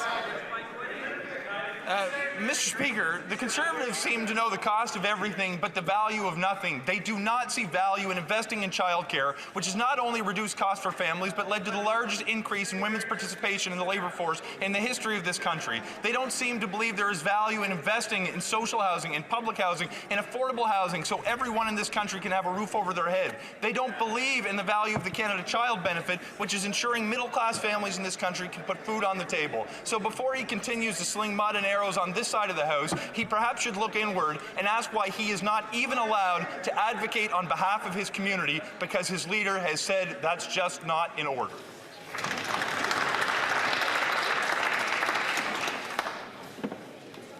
The Honourable Member for Leeds, Grenville, Thousand Islands and Meadow Lakes. Yeah, we talk about having confidence. This is coming from a minister who said just today that he's not going to continue to serve in the cabinet of that Prime Minister. Just like the finance minister who said she doesn't have confidence, or the 7 other ministers over there, or the 1 in 5 Liberal MPs who said they don't have confidence in this NDP Liberal Prime Minister who broke housing, who broke immigration, who broke our finances in this country. These Liberals talk about costs, but they have absolutely no idea how much they've spent. No government has ever spent so much to achieve as little as this government has. We know why the NDP leader has confidence in this Prime Minister. It's for his pension. But why should Canadians? Hear, hear. The Honourable Minister for Housing, Infrastructure and Communities. Mr. Speaker, my honourable colleague is right about one thing. I did announce this morning that I'm not going to be seeking re-election. But I can tell you, if he thinks that's a matter of confidence, I can tell him it's that I have confidence I am going to be the best father to my kids that I could possibly be over the rest of my life. And that is what is most important to me. Sounds like he's making up for the lost time. I should say thank you for the opportunity to engage in the tete-a-tete over the years. This may be one of the last opportunities that I have, and I want to use it to make this point. Canadians want governments to invest to increase the quality of life that they get to enjoy. We seem not to be able to agree on that basic tenet. On this side of the House, we will put measures in place to support families, not advocate for cuts that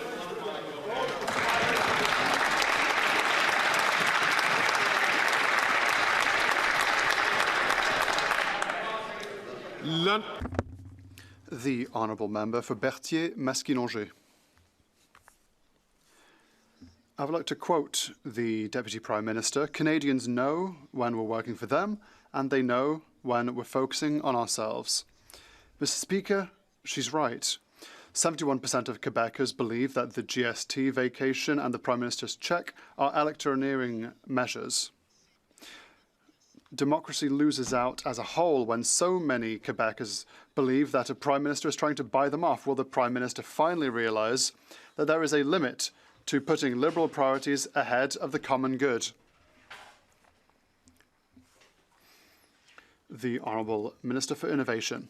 Mr. Speaker, we have no lessons to learn from the Bloc Québécois. If the Bloc were truly here for Quebecers, they would vote for their best interests. For months, the Bloc is contributing to the Conservative tactics of blocking Parliament to stop bills that would make Quebec a better place. Instead of trying to squabble, can the Bloc finally go beyond squabbles and actually work for Quebecers to allow this Parliament to function? Quebecers expect better from the Bloc, and will always be here on this side of the House to defend Quebecers. The Honourable Member for Berthier-Masquinongé. The Deputy Prime Minister's resignation confirms that the Prime Minister has gone too far in pushing for Liberal measures at all costs. She has confirmed that the Prime Minister is no longer legitimate. He cannot move forward with a full economic update without a finance minister. She confirms that the Prime Minister cannot continue to govern without a new plebiscite from the people. The Deputy Prime Minister has confirmed all of this. Will the Prime Minister finally trigger an election? The Honourable Minister for Labour. Mr. Speaker, the Bloc Québécois simply rejects economic updates without having read it. That's why they voted against the Canada childcare benefit. That's why they voted against our dental plan for Canadians. And many Quebecers are benefiting from these programs. They voted against the Guaranteed Income Supplement. They systematically vote against all assistance for Quebecers. So we shouldn't be surprised that the Bloc, once again, is rejecting our measures that will help Canadians. The honourable member for Regina Capel. Carbon Tax Carney is the Prime Minister's official economic advisor, and his plan was always to push out the Finance Minister and take her place. Let's look at his advice so far. He forced her to bring in the GST tax trick. Carney also forced through insane inflationary spending, smashing through that $40 billion guardrail. Carney's economic plan is so bad, the Finance Minister resigned in protest rather than humiliate herself into reading his homework. Now nobody knows who the Finance Minister is. Mr. Speaker, enough is enough. Why won't the Prime Minister do the only honourable thing left and let Canadians decide for themselves in a carbon tax election? The Honourable Leader of the Government in the House of Commons. Thank you, Mr. Speaker. Another day, another attack against Canadians from the Conservative Party of Canada. Anytime someone steps up who disagrees with their vision for Canada, what do? Personal attacks, Mr. Speaker. Mr. Speaker, Canadians deserve better than the slogans and personal attacks that we get from Conservative members of Parliament. Thank you, Mr. Speaker. The Honourable Member for Regina Capel. The attacks on this government's economic record are coming from inside the Liberals' own cabinet, Mr. Speaker. And it looks more and more like Carbon Tax Carney's plan to push out the Prime Minister is working as well, too. For Carbon Tax Carney, it's always been profits over people. Look at his record. Since he became the top economic advisor to the PM, he's moved his own company's headquarters to New York City. He got caught unethically lobbying the UK government. And his firm Brookfield is now looking for $10 billion in taxpayers' money for a new investment fund, which would be managed by Brookfield, his own company. Mr. Speaker, Canadians deserve better than this government in shambles. Why not call a carbon tax election and let Canadians decide for themselves? The Honourable Leader of the Government in the House of Commons. Thank you, Mr. Speaker. Mr. Speaker, this is the People's House, and in it we should be debating things that are pertinent to the administration of Can't even hear her. But what we hear from the House Leader from the Conservative Party of Canada is attacks on Canadians, Mr. Speaker. The person he is talking about is not a sitting member of Parliament, is not a cabinet minister. It is someone that they are attacking simply because they do not share their vision of Canada. Mr. Speaker, every single Canadian deserves better than what we hear from the opposition today. Thank you, Mr. Speaker. Holy crap, man. She needs to learn how to speak up. Stormont Dundas, South Glengarry. The Prime Minister's lost control. Hours before delivering a fiscal update, the Finance Minister resigned, joining 1/5 of the Liberal Caucus and saying she doesn't have confidence in the Prime Minister either. And there's only one person left keeping this Prime Minister in power, and that's the Leader of the NDP. The fall budget is scheduled to be tabled in 54 minutes, and we don't even know who the Finance Minister is. The Liberals' own cabinet order on succession states if it's not her, it's the Industry Minister, but he says he doesn't want to. So that means it's supposed to go to the disgraced member from Edmonton Centre. The question is, will the other Randy be Canada's next Finance Minister? And how much is he investing in fraud? How much is he investing in fraud protection?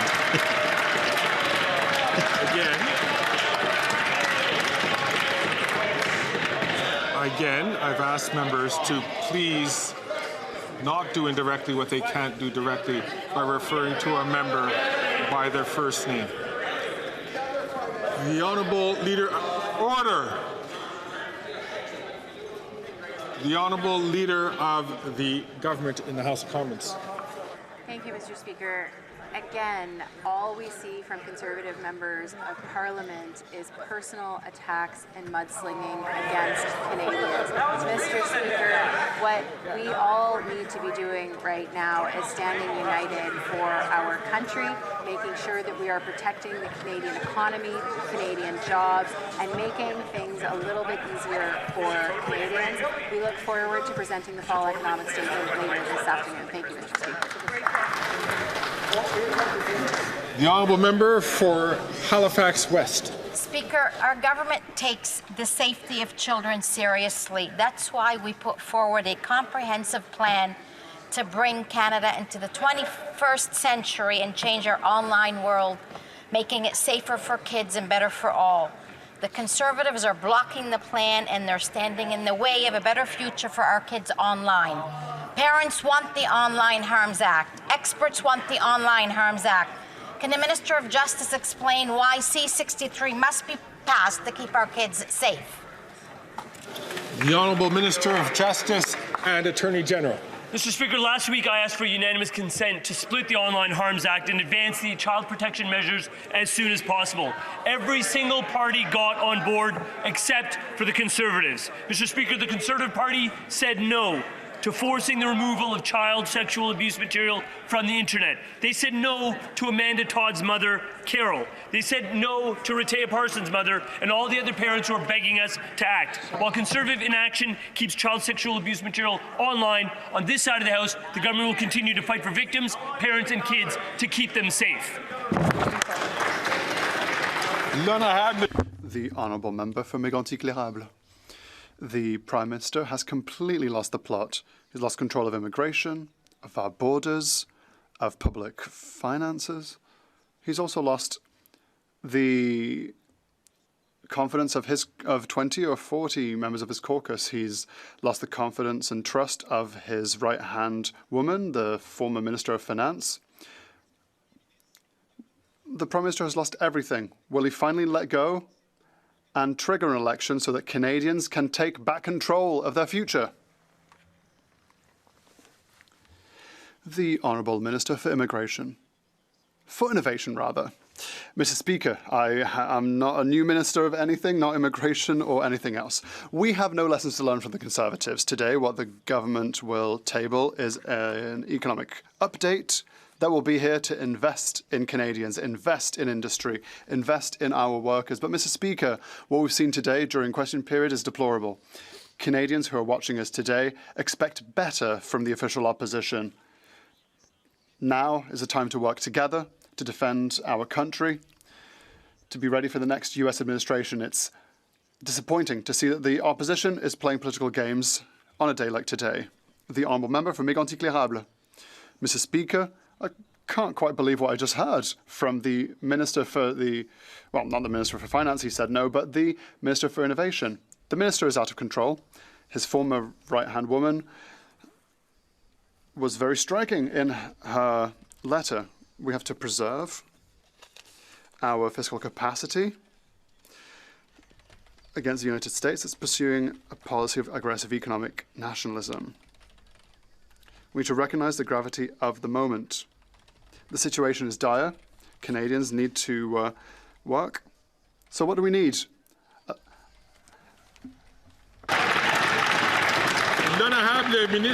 The Honourable Minister for Labour and Seniors. Mr. Speaker, it's not by shouting slogans that this member will claim to create unity in our country. Our government has a serious plan to move forward. We will, through our full economic statement, provide for prosperity for all Canadians, and we will be here to protect Canadians against any potential threat. The Honourable Member for Peterborough-Kawartha.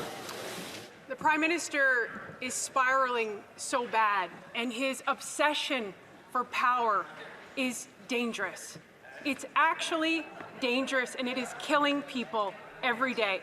In Peterborough, and the Peterborough and area families are suffering the greatest rates of food insecurity ever recorded. Do you know what food insecurity means, Mr. Speaker? Starvation, hunger, children. Enough. This is as serious as it gets. The finance minister quit hours before she was supposed to do this, and she doesn't have confidence in this Prime Minister. No one does. This man is a disgrace, and we need an election now.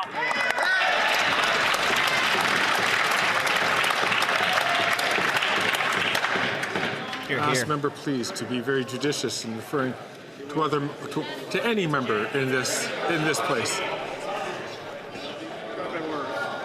Order. Order. The Honourable Minister for Families, Children and Social Development. Thank you, Mr. Speaker. On this side of the House, we've made investments to ensure that Canadians, including those in Peterborough, Kawartha, have the support that they need, whether that be through affordable childcare, whether that be through an HST holiday, Mr. Speaker. The people of Peterborough, Kawartha can rely on us, can know that we on this side of the House will fight for them when their Member of Parliament will do everything they can to oppose these supports.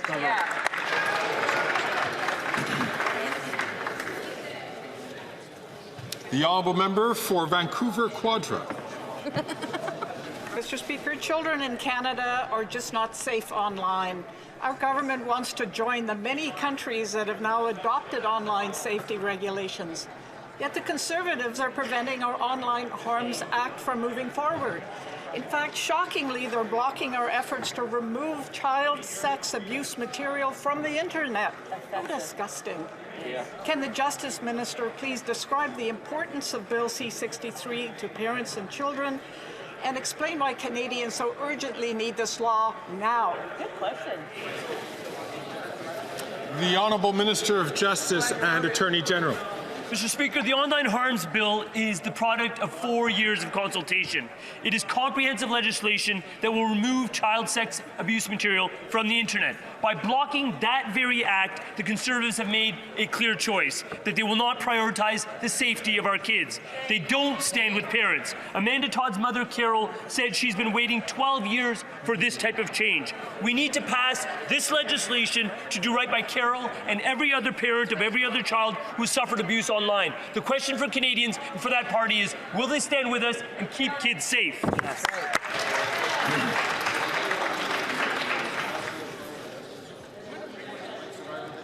The Honourable Member for North Island Powell River. The Marriage After 60 pension clause is dated, sexist, and unfair. All parties agree it should be eliminated. But the Liberals have sat on their hands and let veterans and their spouses down. The Liberals' former deputy leader said it best: Canadians can tell when the government is focused on themselves and not on real people. And failing to remove this clause proves it. When will the Liberals stop labeling women gold diggers and get rid of this archaic, sexist clause? Hear, hear. The Honourable Minister for Veterans Affairs. Thank you very much, Mr. Speaker. I'd like to thank my colleague for her question and also to take a moment to thank the members of the Canadian Armed Forces for their service. Mr. Speaker, when a person serves in the military, we all recognize that their family serves with them. Our government is sensitive to the situation of widowed spouses who have married veterans after the age of 60, and our government is committed to improving and supporting members of their family as we move forward. Thank you so much, Mr. Speaker. The Honourable Member for Saanich Gulf Islands. Thank you, Mr. Speaker. And my last question in 2024, I think of the IPCC report. I'm sorry. Yes, I mean, colleagues, really. I'd like to just hear the Honourable Member. She's at the far end of the room. It's difficult for me to hear, and I would like her to please start again. The Honourable Member. Thank you, Mr. Speaker. In my last question in 2024, I think of the IPCC Sixth Assessment Report that if we do not globally reduce emissions dramatically, peak before and see dramatic reductions at the latest, this is a quote, at the latest before 2025, we will shoot way past the Paris Agreement targets, way past 2 degrees Celsius, and face climate disaster. I think of the words in that film, The Age of Stupid. What were we thinking? To avoid the opportunity to save ourselves when we had the chance. Can the Honourable Minister give us any excuse, but perhaps this question period answers its own question? The Honourable Minister for the Environment and Climate Change. Thank you, Mr. Speaker. I thank the honourable colleague for her question. I would like to remind her that everything we've done since we've been in power in 2015 has meant a 43% decline in emissions in Canada, Mr. Speaker. greenhouse gas emissions are at their lowest level in 25 years, 27 years, in fact, Mr. Speaker. Our plan is working. We're helping the economy, we're creating jobs, and we're fighting pollution.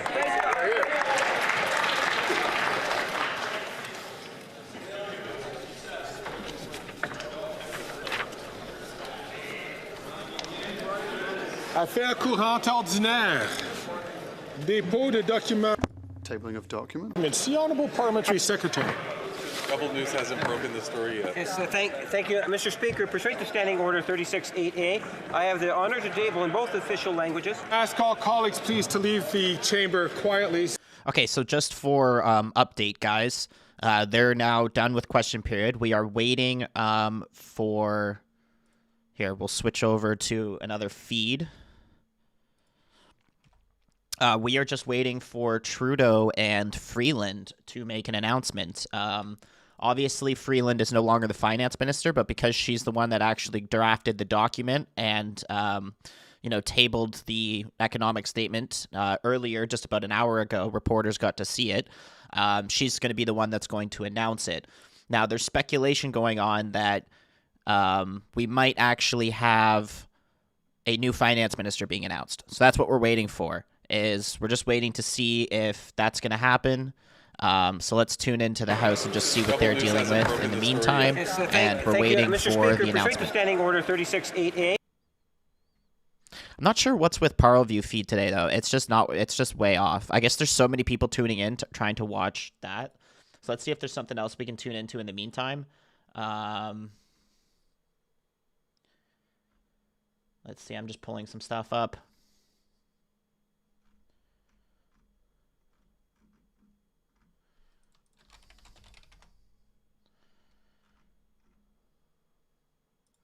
Give me one moment. I thought they didn't get to see it yet. No, they saw it. Reporters get to see it first. It's kind of like a closed door thing. And then we get to see it, and they table it publicly.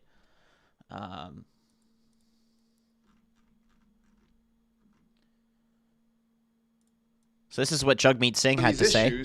Justin Trudeau and the Liberals are focused on themselves. They're fighting themselves instead of fighting for Canadians. For that reason, today I'm calling on Justin Trudeau to resign. He has to go. And instead of focusing on these issues, Justin Trudeau and the Liberals are focused on themselves. They're fighting themselves instead of fighting for Canadians. For that reason, today I'm calling on Justin Trudeau to resign. He has to go.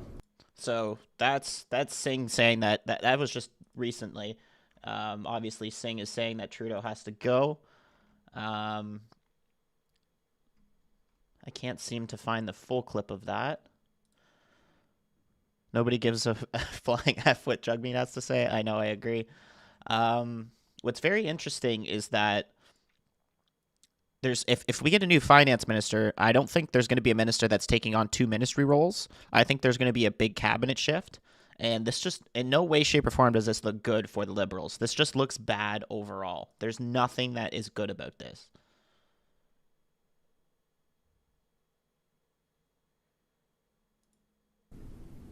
Well, yes, the big news in Ottawa today was to have been the release of the fiscal economic statement. That release was to be read in the House of Commons by Chrystia Freeland, the Deputy Prime Minister and Finance Minister. But minutes before reporters were to head into the lockup with the fiscal economic statement, Chrystia Freeland herself announced on social media that she is not going to be the finance minister. Freeland on social media saying that the Prime Minister had asked her to take another job in Cabinet after delivering this fiscal economic statement, and over the weekend and on reflections, she's decided she doesn't want any other job in Cabinet, so she's out. Also today happening, the Infrastructure and Housing Minister, Sean Fraser, at a press conference in Ottawa this morning saying that he is not going to run again, so he is not going to be in Cabinet. So that's two big holes, clearly a very big hole with the resignation of Finance Minister Chrystia Freeland. The fiscal economic statement does likely proceed. There's going to be some spending in it. The government is going to break its promises on fiscal restraint, a promise that Freeland herself made in the budget speech last April, saying that the deficit would not get any bigger than $40 billion. The parliamentary budget officer, many private sector economists all saying there's just no way to avoid it getting bigger. Will it be $4 billion, $6, $10 billion bigger? it's going to get bigger because of a lot of pressure on the Trudeau government to spend on defense, spend on security. We know that Donald Trump wants more done on the border, and the government has said it's ready to buy new helicopters, drones, and more boots on the ground. How much will that cost? We expect it could be $1 billion or maybe more.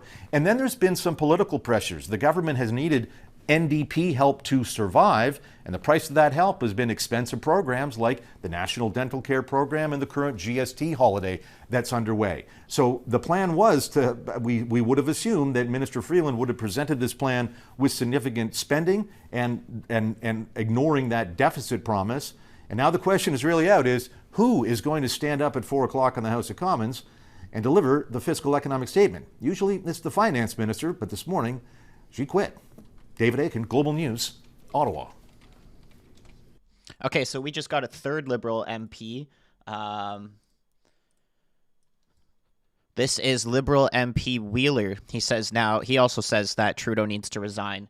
So that's 3 MPs today specifically that have come out saying we need Trudeau to resign. So, I mean, I don't know how many more we're going to get here. Sorry, let me just close a few tabs.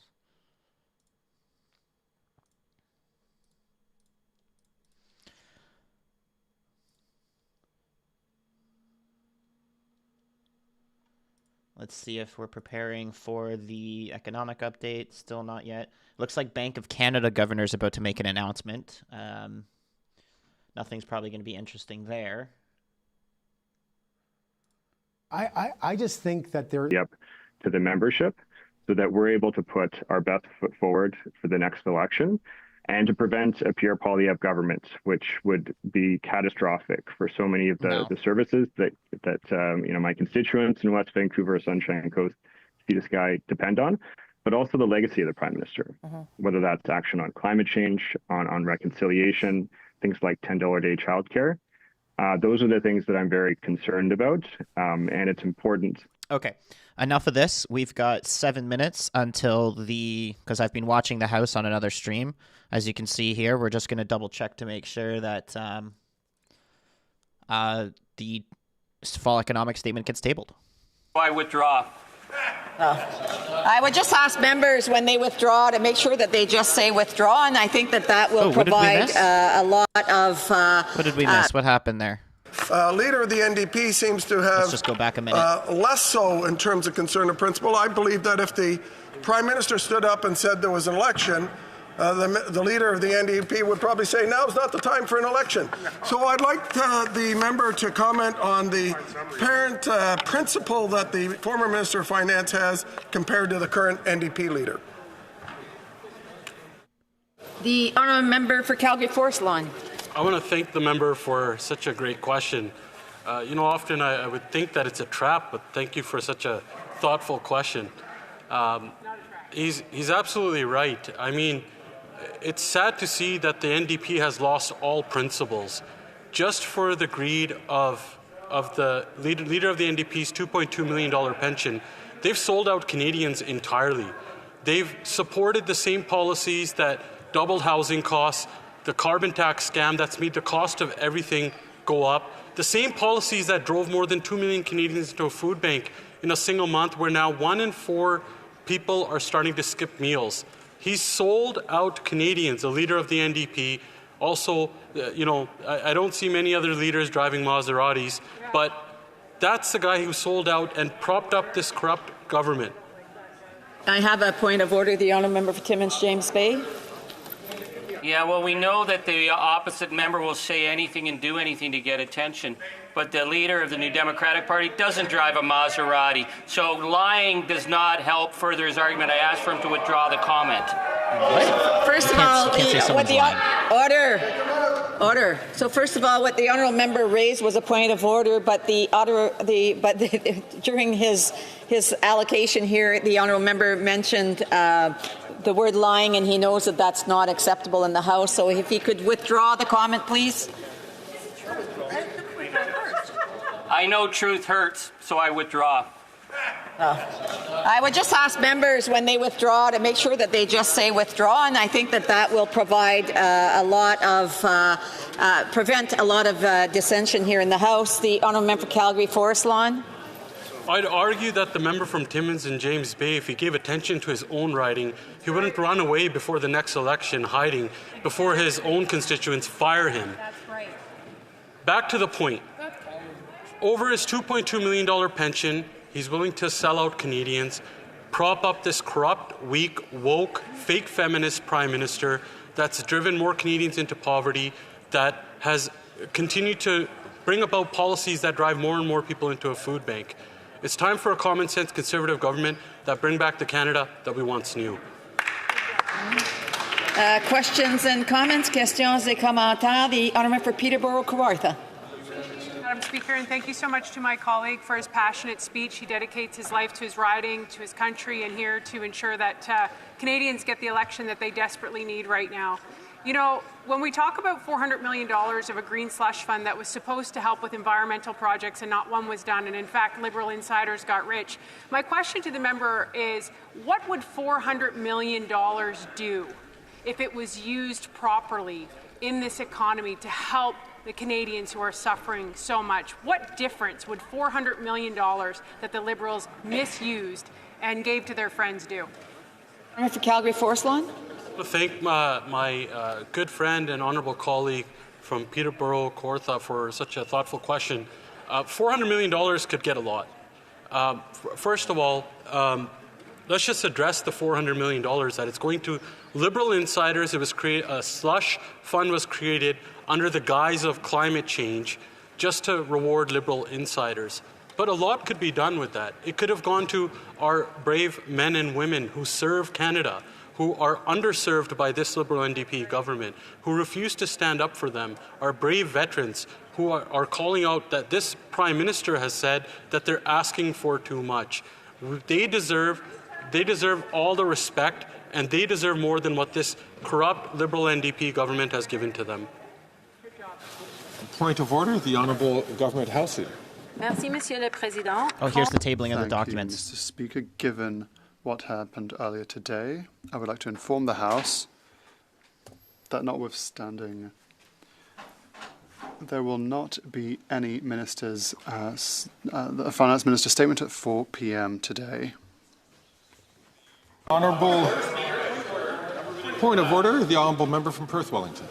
Thank you very much, Mr. Speaker. As you would know, that was an order of the House that the minister is trying to unilaterally withdraw. I seek the guidance from you and the table whether a minister of the Crown can withdraw a unilateral order of this House to prevent the government from making a statement. I'm looking for your advice, obviously, Mr. Speaker, that the government, due to their own disorder and chaos, can now unilaterally withdraw an order of this House of such magnitude, Mr. Speaker.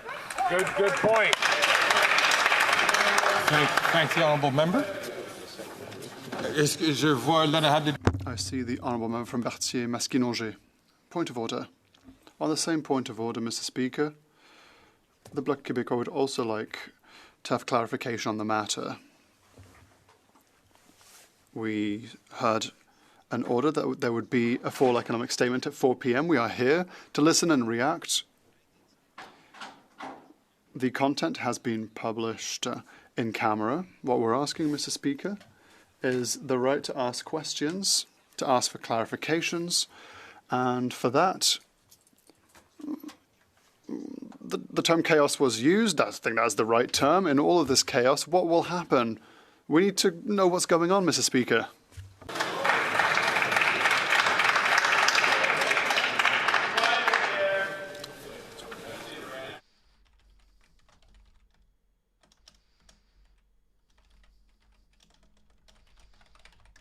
Okay, so he's muting the mic to double check to see if that's something he's allowed to do. Karina already left. She didn't even table the fall economic statement. She just said there's going to be no speech, and she walked out.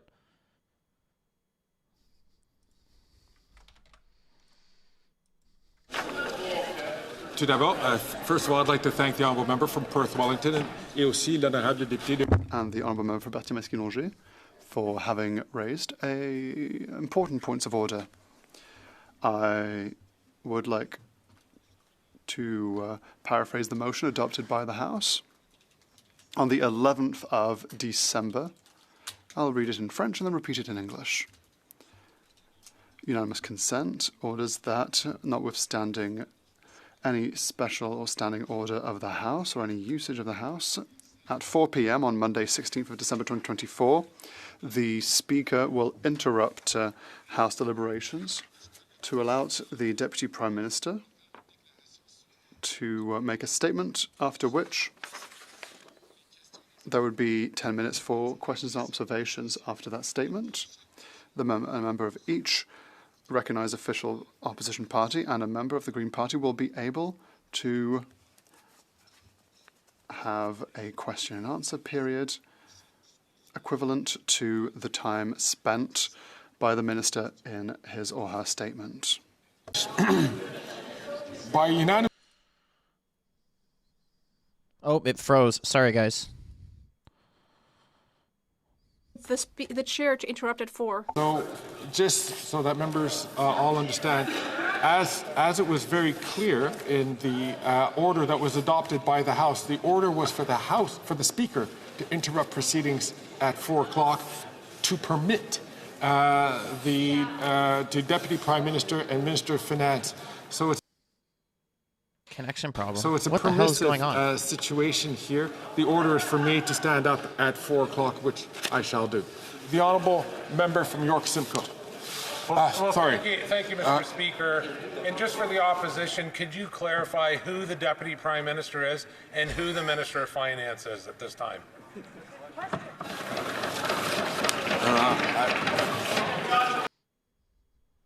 Oh man, what is going on here? Wow, I think there's too many people tuning into the House, so something's going on. I'm also watching on another monitor because Dominic LeBlanc is about to get sworn in, so as soon as that happens, we're going to tune into that.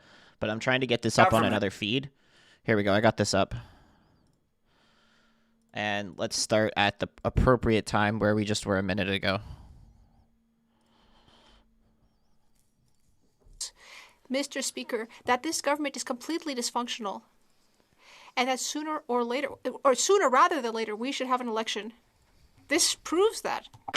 Before I recognize honourable members who are rising on a point of order, comme il est 16 heures, it being 4 p.m., pursuant to order made Wednesday, December 11th, 2024, I am required to interrupt the proceedings to permit the Minister of Finance to make a statement. Given the information provided by the Government House Leader to the House, indicating that the Government does not intend to proceed with the statement at this time, the remaining provisions of this motion cannot take effect. That is, the period reserved for questions and comments and the replies from the various parties which are dependent on... Oh, come on, man.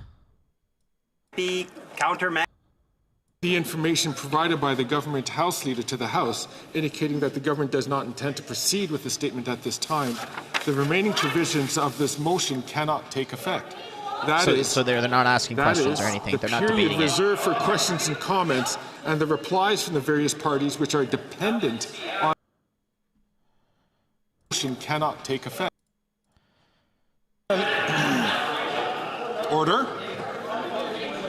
I'm going to listen to the points of order from various members before I come back to members. So the Honourable Member for Regina Capella is on his feet on a point of order. Thank you very much, Mr. Speaker. And I just want to go over the facts of this case. Last week, a few days ago, the Government House Leader negotiated in good faith with all the opposition parties a process by which the fall economic update could be tabled in the House. We all agreed on that. That was not something that was going to happen automatically. It took the participation of all parliamentary parties to allow that to happen. We agreed in good faith. We expected it to happen. Everything that has happened today has been entirely of the government's own making. And parliamentarians should not be deprived of the information as to what is the fiscal situation here in Canada. Canadians are facing an unprecedented crisis on housing, on inflation, on debt and deficits. And this government has a statutory obligation to table these documents by the end of the year. This is the second last sitting day. And you have just denied a request for an emergency debate on this very same issue. There is no other opportunity for parliamentarians to find out just how bad the books are. But I go back to the point as to the fact that the government themselves initiated this agreement. The government committed to opposition parties that it would happen today. And so I ask you, Mr. Speaker, the fact that they are in chaos is not the problem of parliamentarians. It is a problem for Canadians, but it is not a problem caused by Canadians, and they have a right to know exactly what's happening with their tax dollars. And now for the government to come in at literally the last minute and pull the carpet out of an economic update is unbelievable. Oh, come on.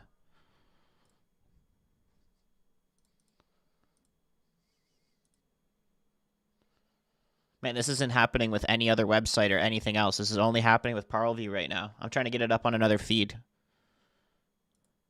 But long story short is they're just not going to tell the public what the number is. I mean, I don't know how they can legally do that.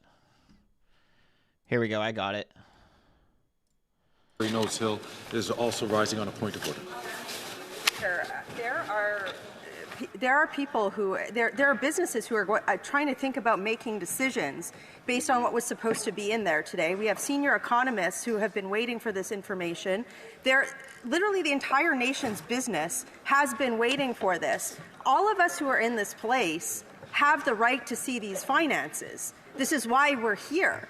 It's almost to the point of a violation of our privilege to not be able to see this, frankly. We're being asked to vote on things without a finance minister on the day that a budget was being tabled. This is not what a serious government does. So we need to have this information today. It's borderline privilege. And again, as the as the House Leader said, this is a contempt of Parliament of the utmost magnitude. Thank the honourable member from Calgary Nose Hill for her intervention. I'm going to recognize a number of other points of order. The honourable l'honorable député de Berthier et Masquinongé. The honourable member for Berthier Masquinongé. Well, on this point of order. Okay, while this is freezing and doing its thing, Dominic LeBlanc is being sworn in right now.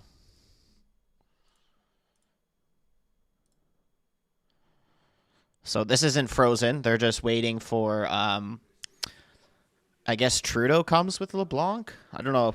I don't know what's going on here, but Test 1 2 2. Hello. Check 1 2 2. Testing. Mic check.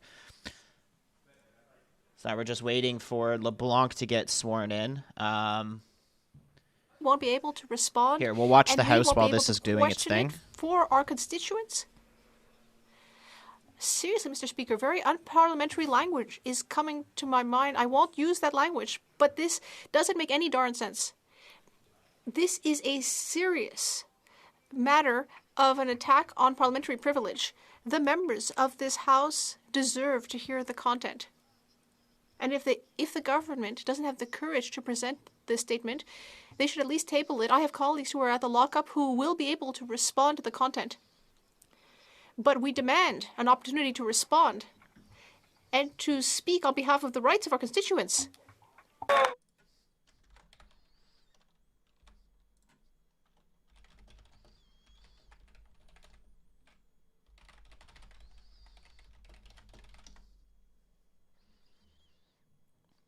Okay, muted the mic. He's obviously doing some talking. I don't think there's anything that they can do about this.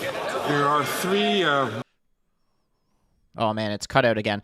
Okay, this is getting ridiculous. The Parliament feed is so bad today. It's almost like I'm wondering if it's being done on purpose, because I guess they just don't want us to hear what's going on. $40 billion.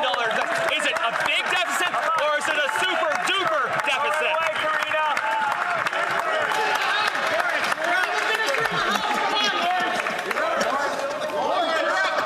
Crazy. This is crazy, man. This is absolutely crazy. Oh, here goes Greg muting the mic again. Holy smokes. Holy smokes. The deficit is so bad, she just tabled it and walked away. See that there are a couple of other members who are rising on a point of order. The honourable member from Kitchener Centre was first on his feet.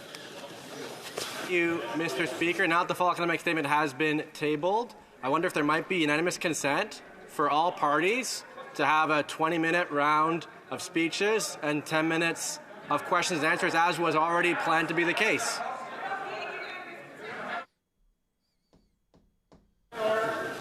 You don't need unanimous consent. That was already the case, wasn't it? Can I have the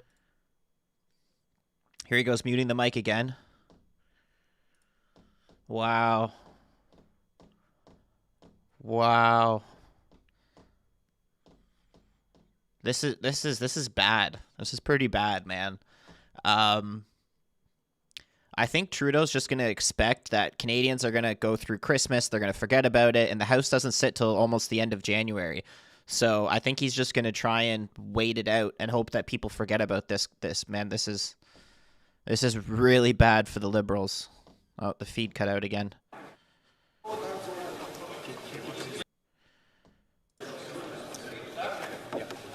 All those opposed to the honourable member moving the motion will please say nay. The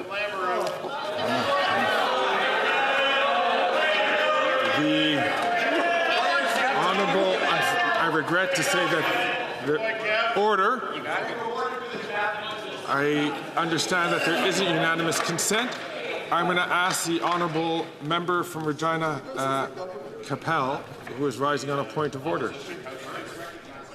The opposition House Leader is on his feet. Mr. Speaker, and I just want to remind you that the order that the House adopted was very, very specific. And notwithstanding any standing order, special order, usual practice of the House, at 4 p.m. on Monday, December 16th, the Speaker shall interrupt the proceedings to permit the Deputy Prime Minister, Minister of Finance, to make a statement followed by... Oh, come on, man. For Lord's sake. House at 4 p.m. on Monday, December 16th, the Speaker shall interrupt the proceedings to permit the Deputy Prime Minister, Minister of Finance, to make a statement followed by... No, it even cuts on another feed. Like, this is ridiculous, man. Just came in and made a statement.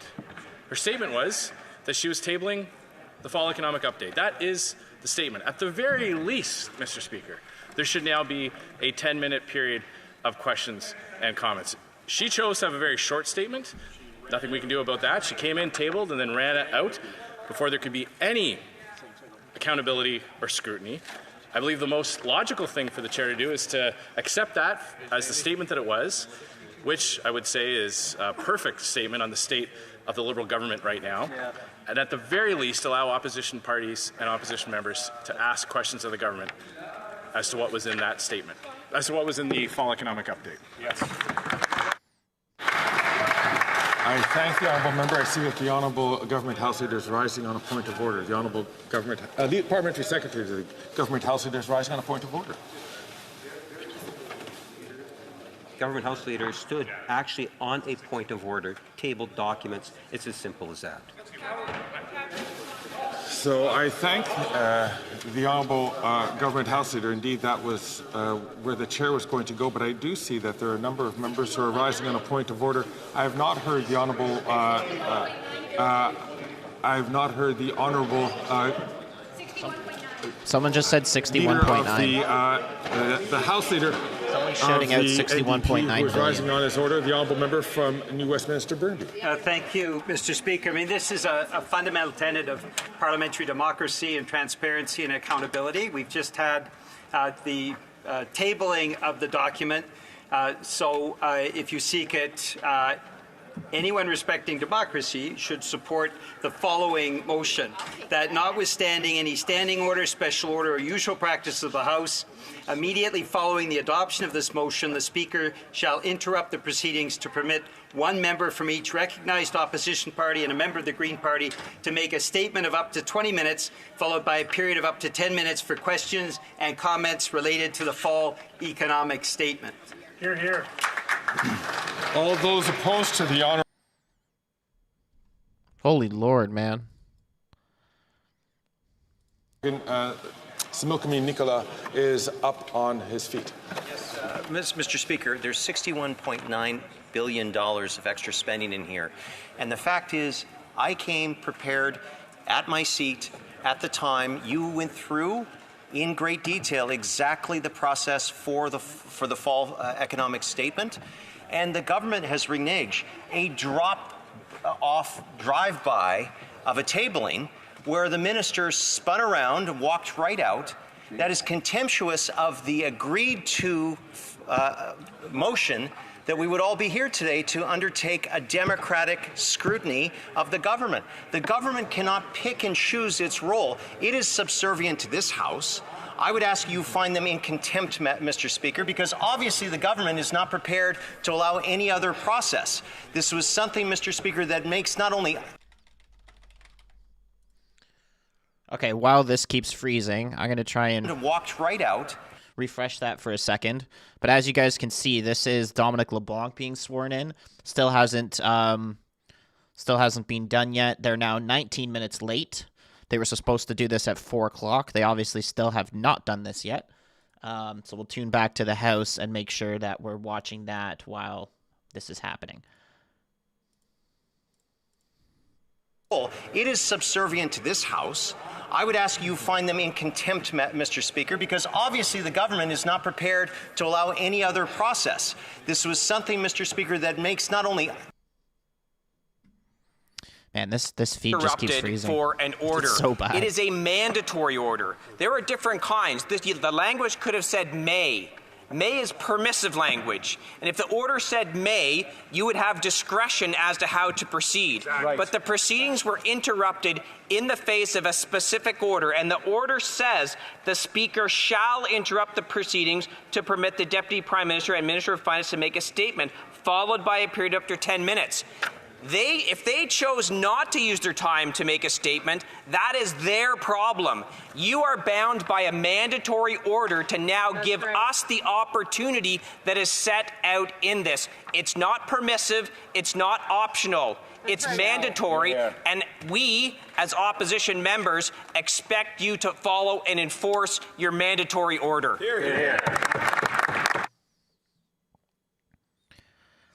Yeah, he's being told now that he has to. I thank the honourable member, and the Speaker and the Chair is placed in a situation where very much has to follow what is listed here. And I thank the honourable member from Dufferin-Caledon for quoting this statement. I will just say it, that yes, the Speaker shall interrupt, which the Speaker did. But here's what it is. Shall interrupt the proceedings to permit the Deputy Prime Minister and Minister of Finance to make a statement, followed by a period of up to 10 minutes for questions and comments.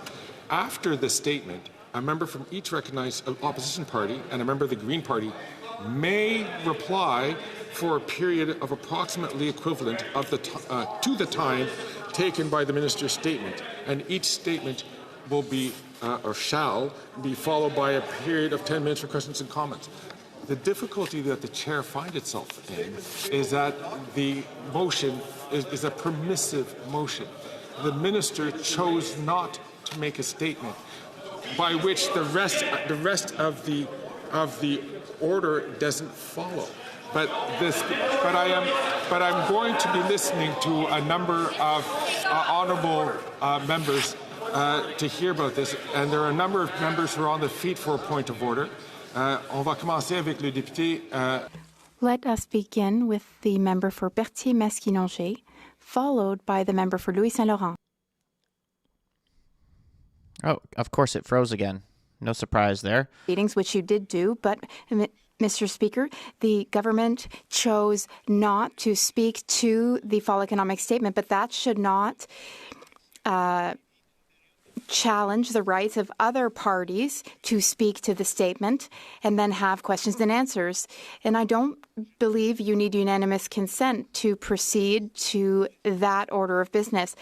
Mr. Speaker, with all due respect that I have for you and your office, you have the authority to decide on this. You can choose how long our statements would be and how long questions and answers would be. But there do need to be speeches, Mr. Speaker. Currently, outside this House, journalists are commenting on the content of the fall economic statement. We, parliamentarians, are not being given the privilege of commenting on the statement. So, Mr. Speaker, please, I seriously urge you to consider the fact that you have the authority and the right to permit such a debate. You could even, if you like, Mr. Speaker, suspend the House for a few moments to consult with House employees and clerks to know exactly what procedure to follow. But, Mr. Speaker, you have the duty to preserve some semblance of democracy in a G7 country, need I remind this House. I have many colleagues who have opinions and who are more than willing to comment on the fall economic statement. If the government does not wish to comment on the economic statement, then that's fine. But you, Mr. Speaker, have the right to give us the right to speak. I see that the honourable member for Joliette is rising on the same point of order. Yes, Mr. Speaker, on the same point of order. I've spent the past few hours in a budget lockup to study the budget documents and to prepare to speak in this House because there was an agreement where I would be able to speak on behalf of my party. I sat down with colleagues and with a team so that we could sit down, study the documents, prepare our stance and position, and prepare to present said position to the House.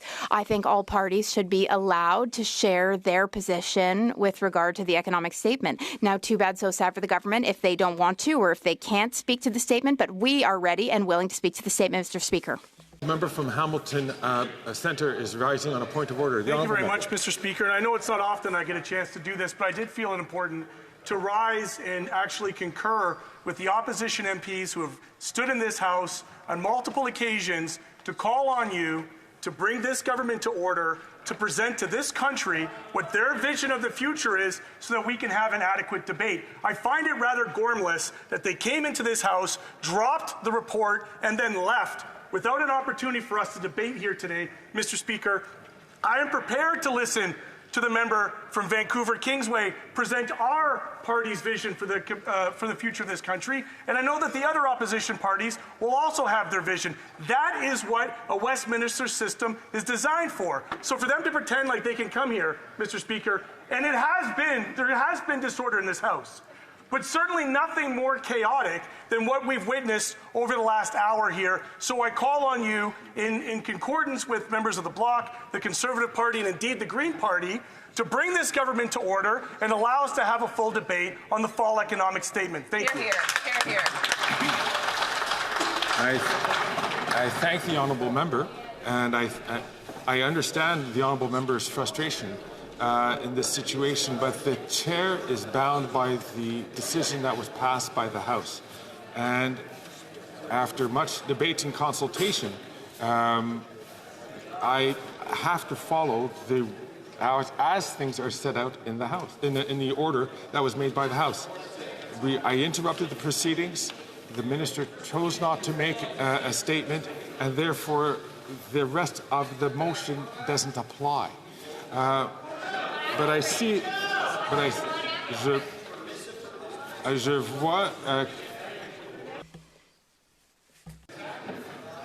vois que l'honorable.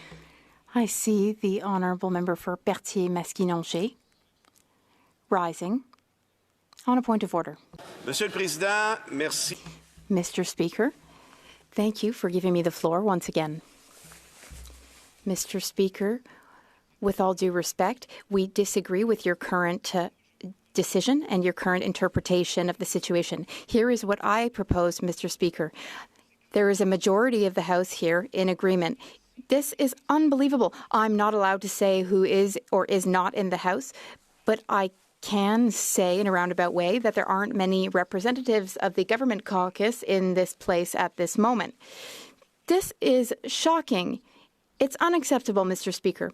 We cannot ignore this. Mr. Speaker, this would be a good opportunity for the chair to earn the trust and confidence of a majority of this House by showing us how seriously you take this. We should have a vote on this matter, on how we wish to proceed, and I think the vote would pass. I think it would pass, because currently the media gets to comment on this, but we don't. It makes no sense. It's nonsense.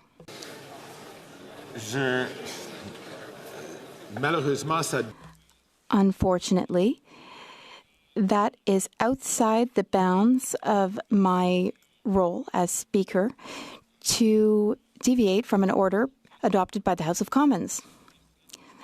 I have consulted with many table officers and experts regarding options on the table, but there are no options to proceed that way that was suggested. The Honourable Member for New Westminster Burnaby rising. Mr. Speaker, I hope that this time will be the right time. I hope that we will be able to speak to this document because its contents are incredibly important and we owe Canadians transparency. That is why we must debate this statement tabled in the House. Notwithstanding any standing order, special order, or usual practice of the House, immediately following the adoption of this motion, the Speaker shall interrupt the proceedings to permit one member from each recognized opposition party and a member of the Green Party to make a statement of up to 20 minutes, followed by a period of up to 10 minutes for questions and comments related to the fall economic statement. I thank the honourable member. All those opposed to the honourable member moving the motion will please say nay. Wow, Kevin just said no. Wow. Liberal just shut that. The only Liberal just shut that down. The honourable member from Hamilton Centre is rising on a point of order. Mr. Speaker, surely the honourable member from Winnipeg North would at least give the country the courtesy to rise in his space right now and to tell the rest of the country why he continues to shut down this debate. The honourable member for Barrie Innisfil is on his feet on a point of order, followed by the honourable member for Vancouver Kingsway. Thank you, Mr. Speaker, and I would like you to consider this as a matter of contempt of Parliament. The Finance Minister resigned this morning at 8 a.m. The economic statement was to be delivered at 4 p.m. this afternoon. The Prime Minister had ample opportunity to appoint another Finance Minister and a Deputy Minister and have them sworn in to issue the fall economic statement. So that, to me, Mr. Speaker, and I hope you agree, is a point of contempt. They knew that this motion was in place, that it was agreed to by all parties. They failed this Parliament and therefore failed Canadians, and I believe that they were in contempt, Mr. Speaker. Thank you. The honourable member, I thank the honourable member. The honourable member from Vancouver Kingsway. Thank you, Mr. Speaker. Mr. Speaker, as the NDP finance critic, I have attended the lockup. I've read the fall economic statement, and I have gone to considerable length, along with my colleagues, to prepare the New Democrats' response to this. What I find patently unfair is that the government has chosen to release that document to the public at 4 o'clock. So that document, a very, very thick book of policies, is now circulating, but there's no opportunity for any other opposition person to have a comment on that, whether Conservative, Bloc, or New Democrat, or Green. And that is patently unfair. In fact, I would say that it's undemocratic. You can't allow the government to present its case and then not allow opposition to present their case in return. That may be how autocracies work. That is not how democracies work, Mr. Speaker. And I would ask that you allow a specified member from each party to have up to 20 minutes so that we can have our comment on this document, as the Liberals have. And I find it, frankly, a little bit infuriating that the government has allowed its voice to be heard in this document, but stands in this House and says no to allowing any other party to have their say. That is not democratic.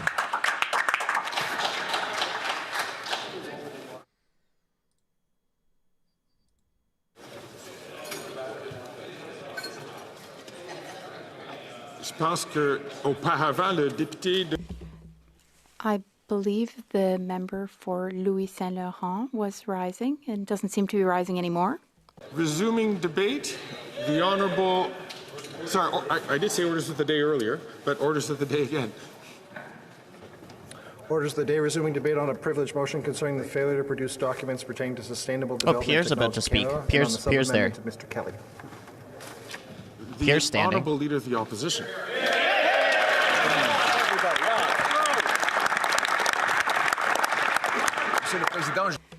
Mr. Speaker, I must admit that I am totally shocked, flabbergasted that I have to rise in the House of Commons to announce this government's deficit.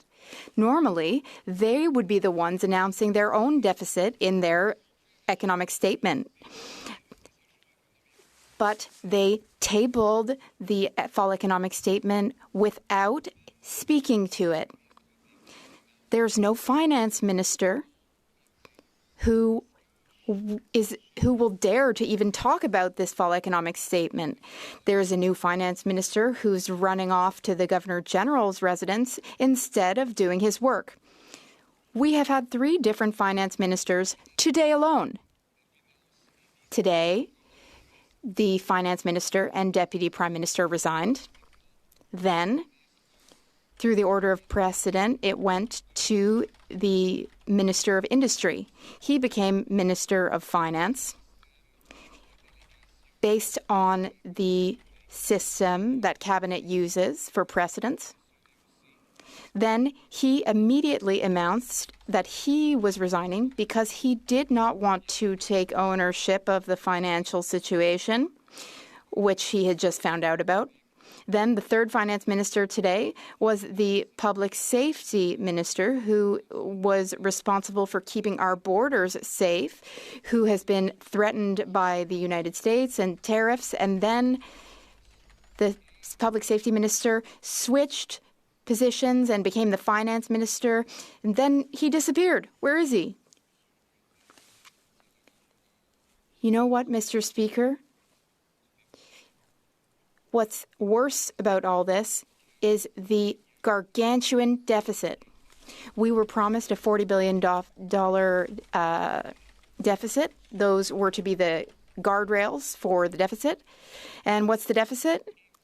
It is $61.9 billion, Mr. Speaker. That's 55% higher than what was promised to us 8 months ago. It's out of control.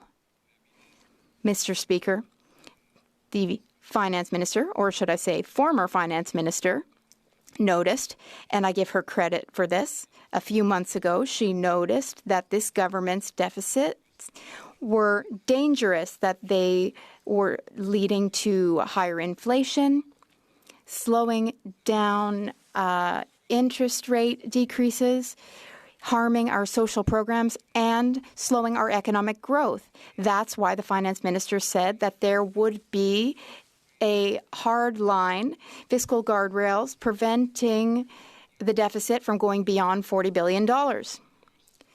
What are guardrails? They prevent buses from driving off the road and tumbling into ravines.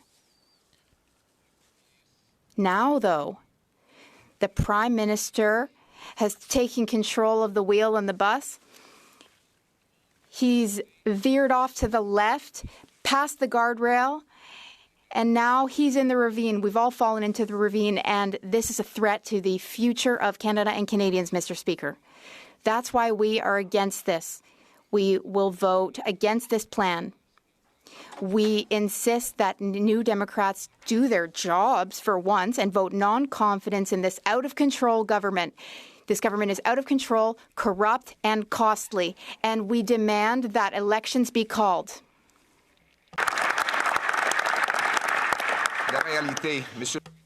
Here's the truth, Mr. Speaker. Let me share with you a truly shocking fact. My grandfather came to Canada from Ireland. Do you know why? Because there was poverty in Ireland. Now, Ireland is 2 times richer than Canada. The GDP per capita in Ireland is $100,000. Ours, what is it? $50,000. The Irish, they don't have natural resources like ours. They don't have any oil. They don't have the massive advantage of living next to the United States, the biggest economy in the world. They, with that situation, are now 2 times wealthier than us because they've made the right decisions. Some say that there are 2 types of people in this world, Mr. Speaker, those who are Irish and those who want to be Irish. They have made good economic decisions, Mr. Speaker. They've cut taxes. They've cut red tape to speed up big projects. They have opened up their economy to free rein for entrepreneurs and for business, fewer state businesses. Half of government costs So they spend half as much as us on their government, and they have double the wealth for their people.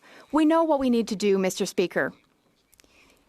We need to cut the red tape, the bureaucracy, consultants, all kinds of corporate nonsense, waste.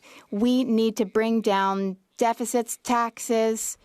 We need to cut the red tape, cut the admin, and allow more open-mindedness, new solutions. Then we will be able to deliver bigger paychecks, powerful paychecks that people will bring home to then be able to reinvest in their communities. So we would have Oh, come on.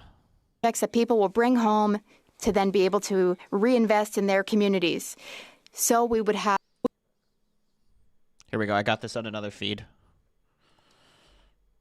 Freest economy in the world.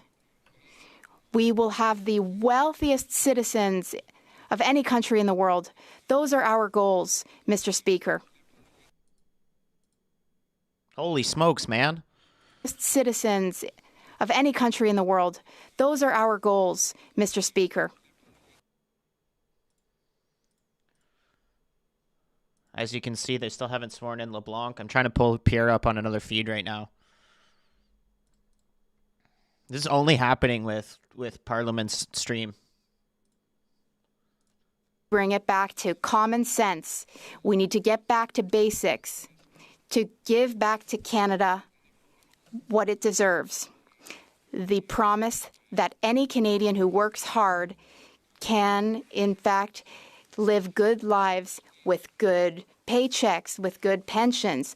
Canadians need to be able to afford food and safe, good homes in safe communities. That's common sense, and that's what we will do to put Canada first and foremost. Mr. Speaker, I rise today flabbergasted by the news that has just been made public. The government has finally revealed its true deficit number.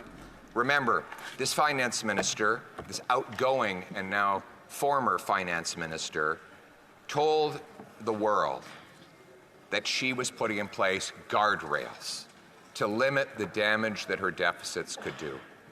Her deficit plan was $40 billion, a mind-bogglingly large number that was already contributing to rekindling inflation again.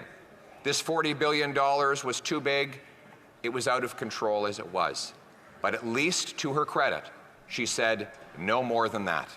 And she decided she would have a guardrail. We know a guardrail is meant to stop vehicles from flying off cliffs. Well, as she was trying throughout the year to avoid going off the cliff, there were two people on the bus who had other ideas.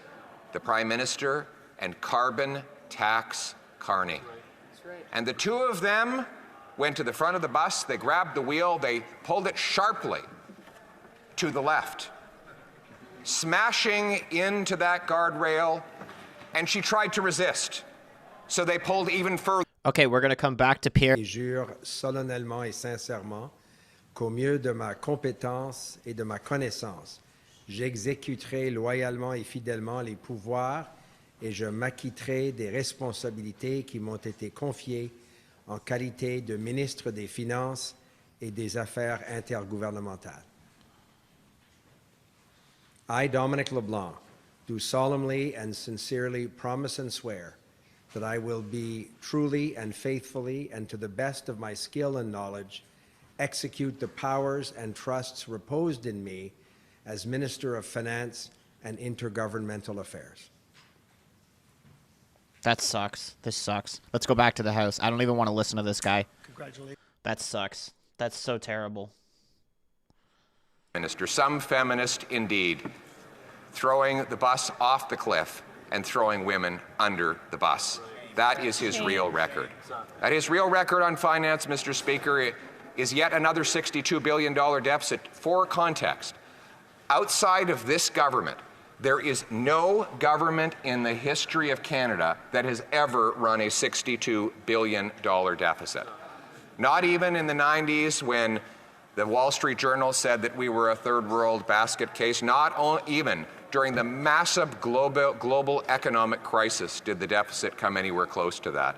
And here we are, with the global economy growing, with the American economy booming in stable times. This deficit is 100% at the feet of this irresponsible Prime Minister and his personal economic advisor, Carbon Tax Carney. That's right. Now, Carney says he doesn't even want the job of finance minister. He doesn't even want to try and drive the crashed out bus after he helped run it off the cliff. And they couldn't find anyone all day.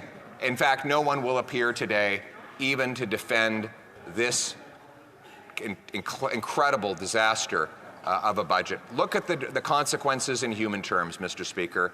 We have 1,400 homeless camps in Ontario, 35 homeless encampments in Halifax alone.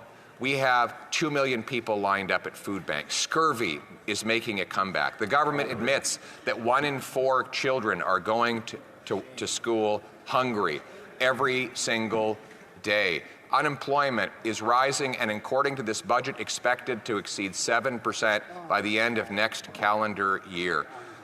The gap between per capita GDP in Canada and the US is now 30,000 in Canadian dollars, 30,000 it was equal 10 years ago.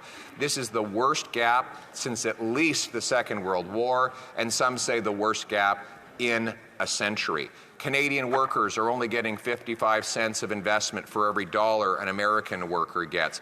$500 billion Canadian investment dollars, which works out to almost a quarter of our economy, has left net to go to the United States, where it builds pipelines, factories, warehouses, pipelines, business centers, Canadian investment dollars paying American wages, while our workers go starving for investment and for salaries to pay their bills. When I travel across this country, I consistently meet 2 types of people. One, those who are a little better off and tell me that, and I'll be very blunt about this, that if I don't win, they will leave the country. And they are very numerous. Yes. But you know, I don't worry about them as much. You know who I worry about? The ones who can't leave. The ones who don't know, and if I can just use very blunt language, who tell me, I don't know what the hell I'm going to do. I have no idea how I'm going to pay my way. That's right. I met a waitress at a restaurant not long ago, and she came up to me and she grabbed me by the hand and she said, "You have to win." And I said, "Oh, thank you, I appreciate your support." She said, No, it wasn't a compliment. You have to win. And then she told me her story. She told me that she was working 1 full-time job and 2 part-time jobs just to pay her bills. As a single woman in her late 50s. And she was tired of working all the time. So she cut everything out of her budget, every creature comfort, everything she enjoyed about her life, she cut it out so that she could drop one of those part-time jobs. And then one morning, she woke up and she walked outside and her car was gone. And she called her insurance and they said they weren't going to cover the replacement value. So she had to take that job back because she simply cannot live her life without a car. Now you can bet your bottom dollar the guy who stole the car, he was probably out on bail. This was not his first job. That's right. Her taxes have gone up. Her heating bill has gone up. Her wages have not gone up. She's scared to go out in the streets in places where they didn't even lock the door not long ago. These are the people we're fighting for. These silly games over here, they're very entertaining. The soap opera that everyone's seized with today, that's all fine. But there are real people whose lives are on the line here, and we have a duty to work for them. And quite frankly, Hear, hear. Hear, hear. You couldn't come sooner, man. We need you as our PM like this today. woman doesn't see me as any, or any of us as any kind of savior. They see us all as a last hope. In fact, she doesn't want to be saved. She just wants her life back. Exactly. She was taking care of herself just fine before her tax, her heat, her grocery bill went through the roof and her car went missing. She was doing just fine. She was doing everything right. Met another guy at the Labrat Brewery a few days ago, and you can watch the video of me talking with him. He walked up to me and he said, I have 3 jobs and I can't make it. We're renting. We have no hope. We've given up on ever owning a home. We're renting. We can barely make it. And he said to me, I feel ashamed when I talk to my kids because they ask me why I'm never around and why we can never have a house. And I... Oh, come on. Because they ask me why I'm never around. This is going to freeze again. And why we can never have a house. And I... Yep, and it freezes again. I'm pulling it up on another monitor. There's so many people trying to watch this. They just... the actual Parliament live feed's having a frickin' heyday. I'm trying to pull this up on 2 different that if monitors. you work hard, you got a good life. Now, it wasn't fancy or extravagant, but you got a house with a yard where you could have kids playing safely. And you could have a nice dog that you could afford to feed along with the kids. And your kids could play safely in the streets. That was the promise. Now, politicians break promises all the time. But you know what was bad about this promise? This promise didn't belong to this Prime Minister. It wasn't his promise to break. Yep. It belonged to all of us. And our purpose is to bring home that promise for that young man, that young father, and that older female worker so that they can once again take back control of their lives, live in a safe country where their hard work earns them a good wage, where their rent and their food is affordable, and where when they go to bed at night, they know that they will be safe throughout their sleep and that they will have their car in their driveway in the morning. A country where people are proud again to fly the flag, where they know the government is a servant and not a master, where they... Oh, come on, man. I'm getting pissed here. I'm getting really pissed. We are servants in this place. We have a job to do on behalf of the people who sent us here. Our personal dramas are not important. The dramas that should seize all of our concern and imagination are the daily dramas of the working women and men that build this country. We are in it for them. We're going to give them back control of their lives in the freest country on earth, Canada. Let's bring it home. Yeah! Come on, get up, Lambert.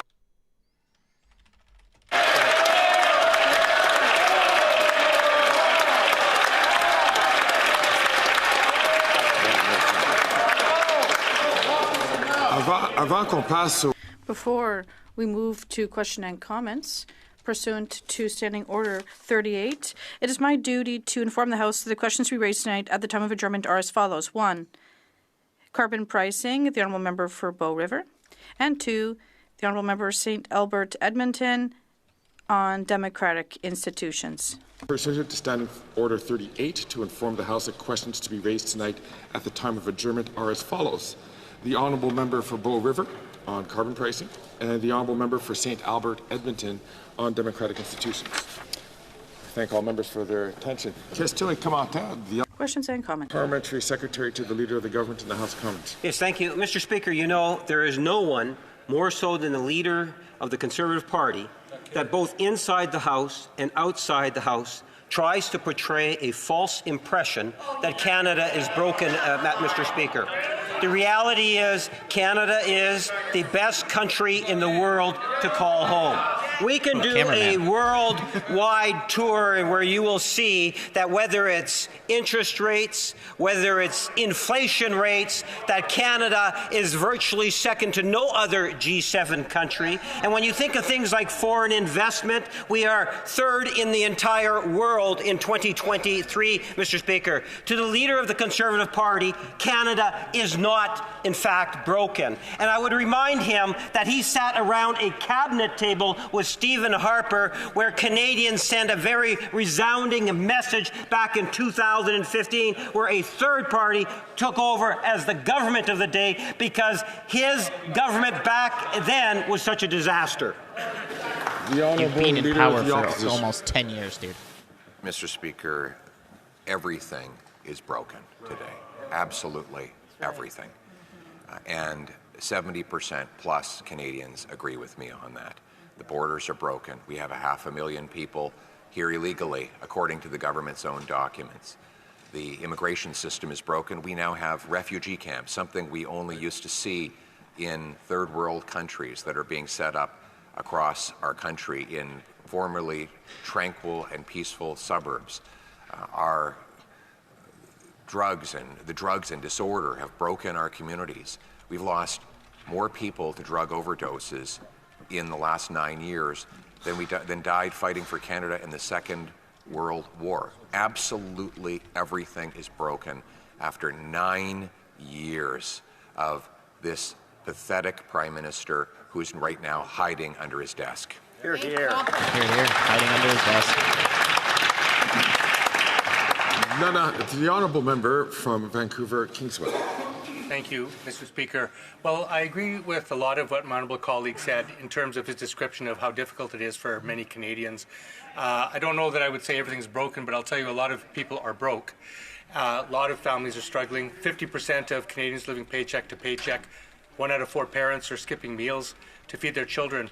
So my question is to my honourable colleague, the NDP proposed giving those people an immediate cut by permanently removing the GST off life's essentials like home heating, on all grocery items, on cellular and internet bills, on diapers. But he voted against that. So if he thinks everything's broken and he truly believes that people are struggling right now, why did he vote against the NDP motion that would have given people an immediate 5% break on life's essentials? That's right. The Honourable Leader of the Opposition. I find it incredible that even when there is no Liberal minister willing to defend the temporary 2-month GST tax trick, the NDP is there to defend it for them. Here we have a tax trick that will cost more to administer than it will save anybody, that many vendors are not even implementing, and that will be gone before it starts. And you have the NDP talking, but this is the NDP. That member has Mr. Speaker. The honourable member from Vancouver, Kingsway, who had the opportunity to ask a question, to please hold the microphone, hold his place until he's recognized by the Speaker again to speak. The Honourable Leader of the Opposition. The member wants me to tell the truth about the permanent tax change. Well, there is a permanent tax change he has supported, which is to jack up the carbon tax on absolutely everything. He's voted to quadruple that tax to a eye-watering 61 cents a litre that would literally grind our economy to a halt. It would take food off grocery shelves. It would take parts out of factories. It would shut down the farm vehicles that bring us our food. It would be a nuclear winter if that tax increase that he has voted to legislate into place ever happens, and that's why we need a carbon tax election so that I can axe the tax. Come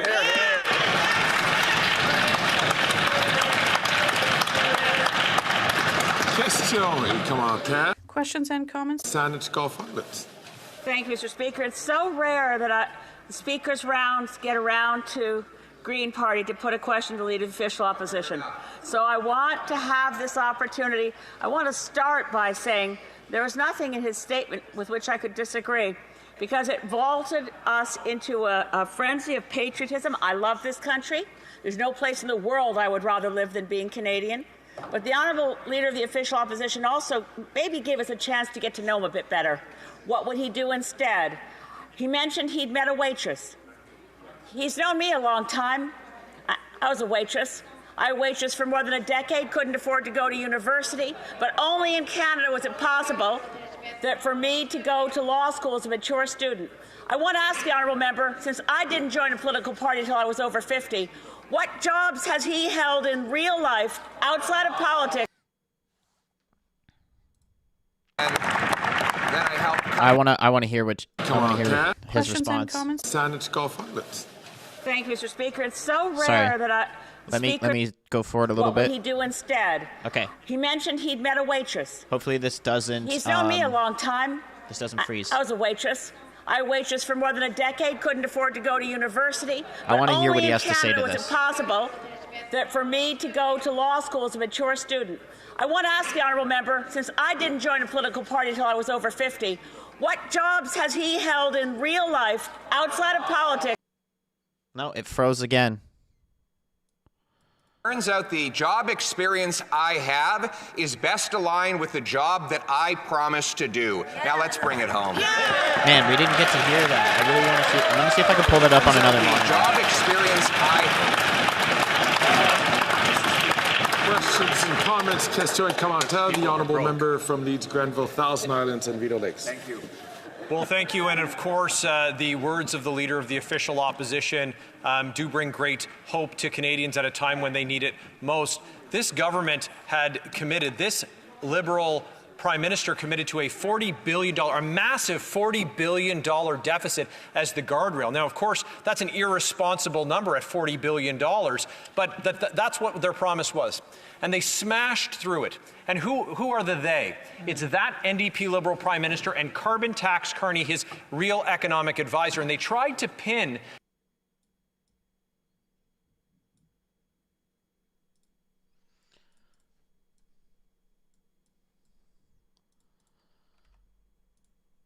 the Honourable Leader of the Opposition.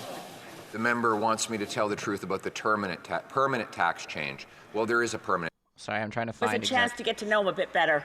What would he do instead? I didn't join a political party until I was over 50. What jobs has he held in real life outside of politics?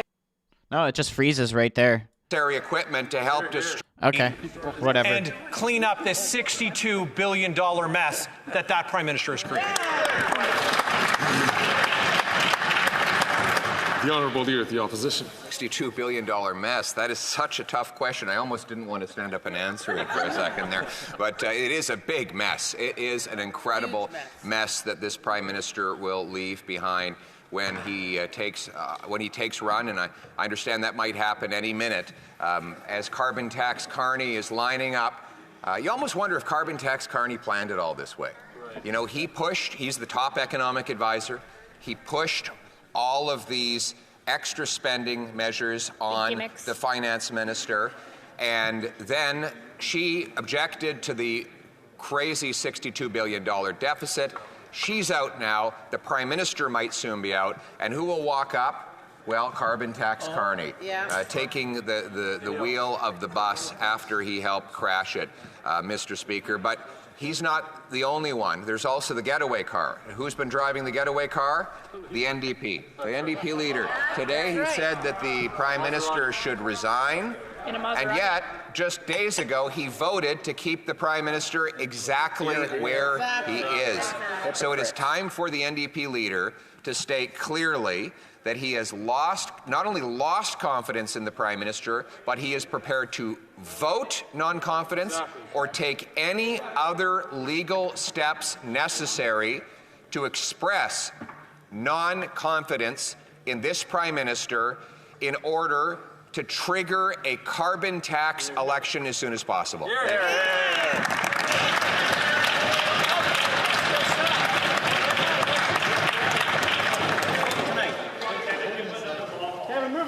Resuming debate.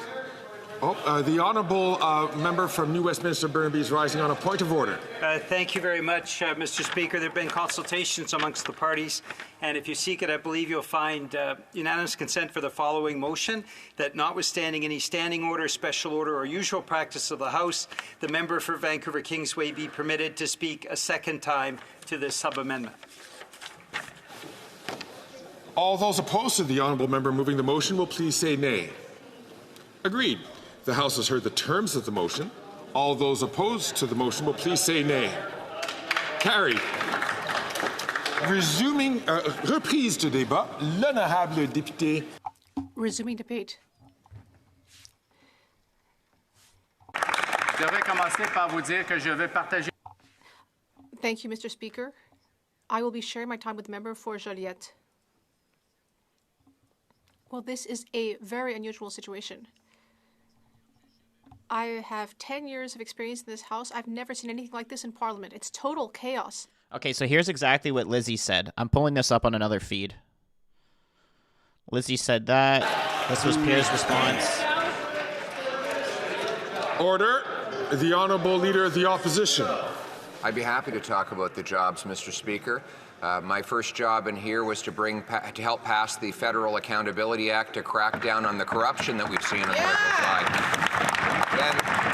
Then I helped cut the GST so that Canadians could save when they made every single consumer purchase, 7 to 6 to 5%. Then I worked with Prime Minister Harper to help balance the budget and to rebuild the military so that we would have necessary equipment to help destroy Al-Qaeda after the attacks of 9/11.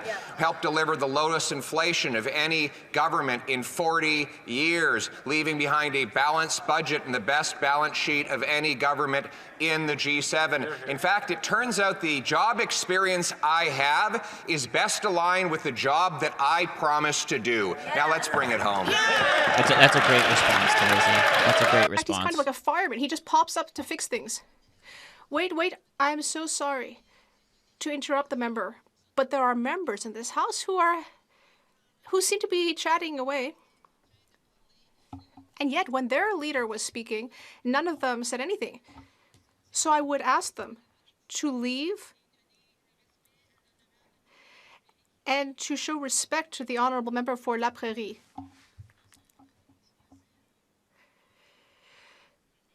Well, thank you. So they seem to have turned to this jack of all trades who always steps in to help them, and he will be the new Minister of Finance. You don't need to be a rocket scientist to understand that if you're tabling the document, which they did, then you should debate it. But nope, they've decided to muzzle Parliament.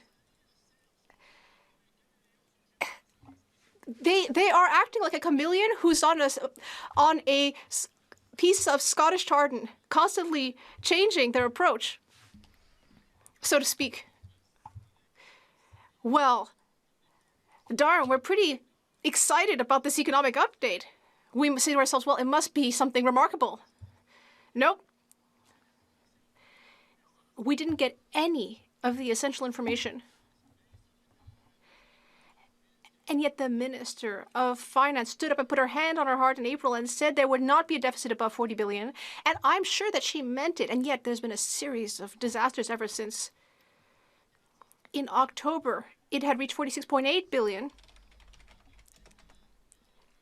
And since then, it's just been a festival of electioneering and just baubles for Canadians. So that was a huge amount of spending. Meanwhile, this Prime Minister, who basically seems to be hyperactive when it comes to spending, that brought the deficit to 48.3 billion. But that's not it.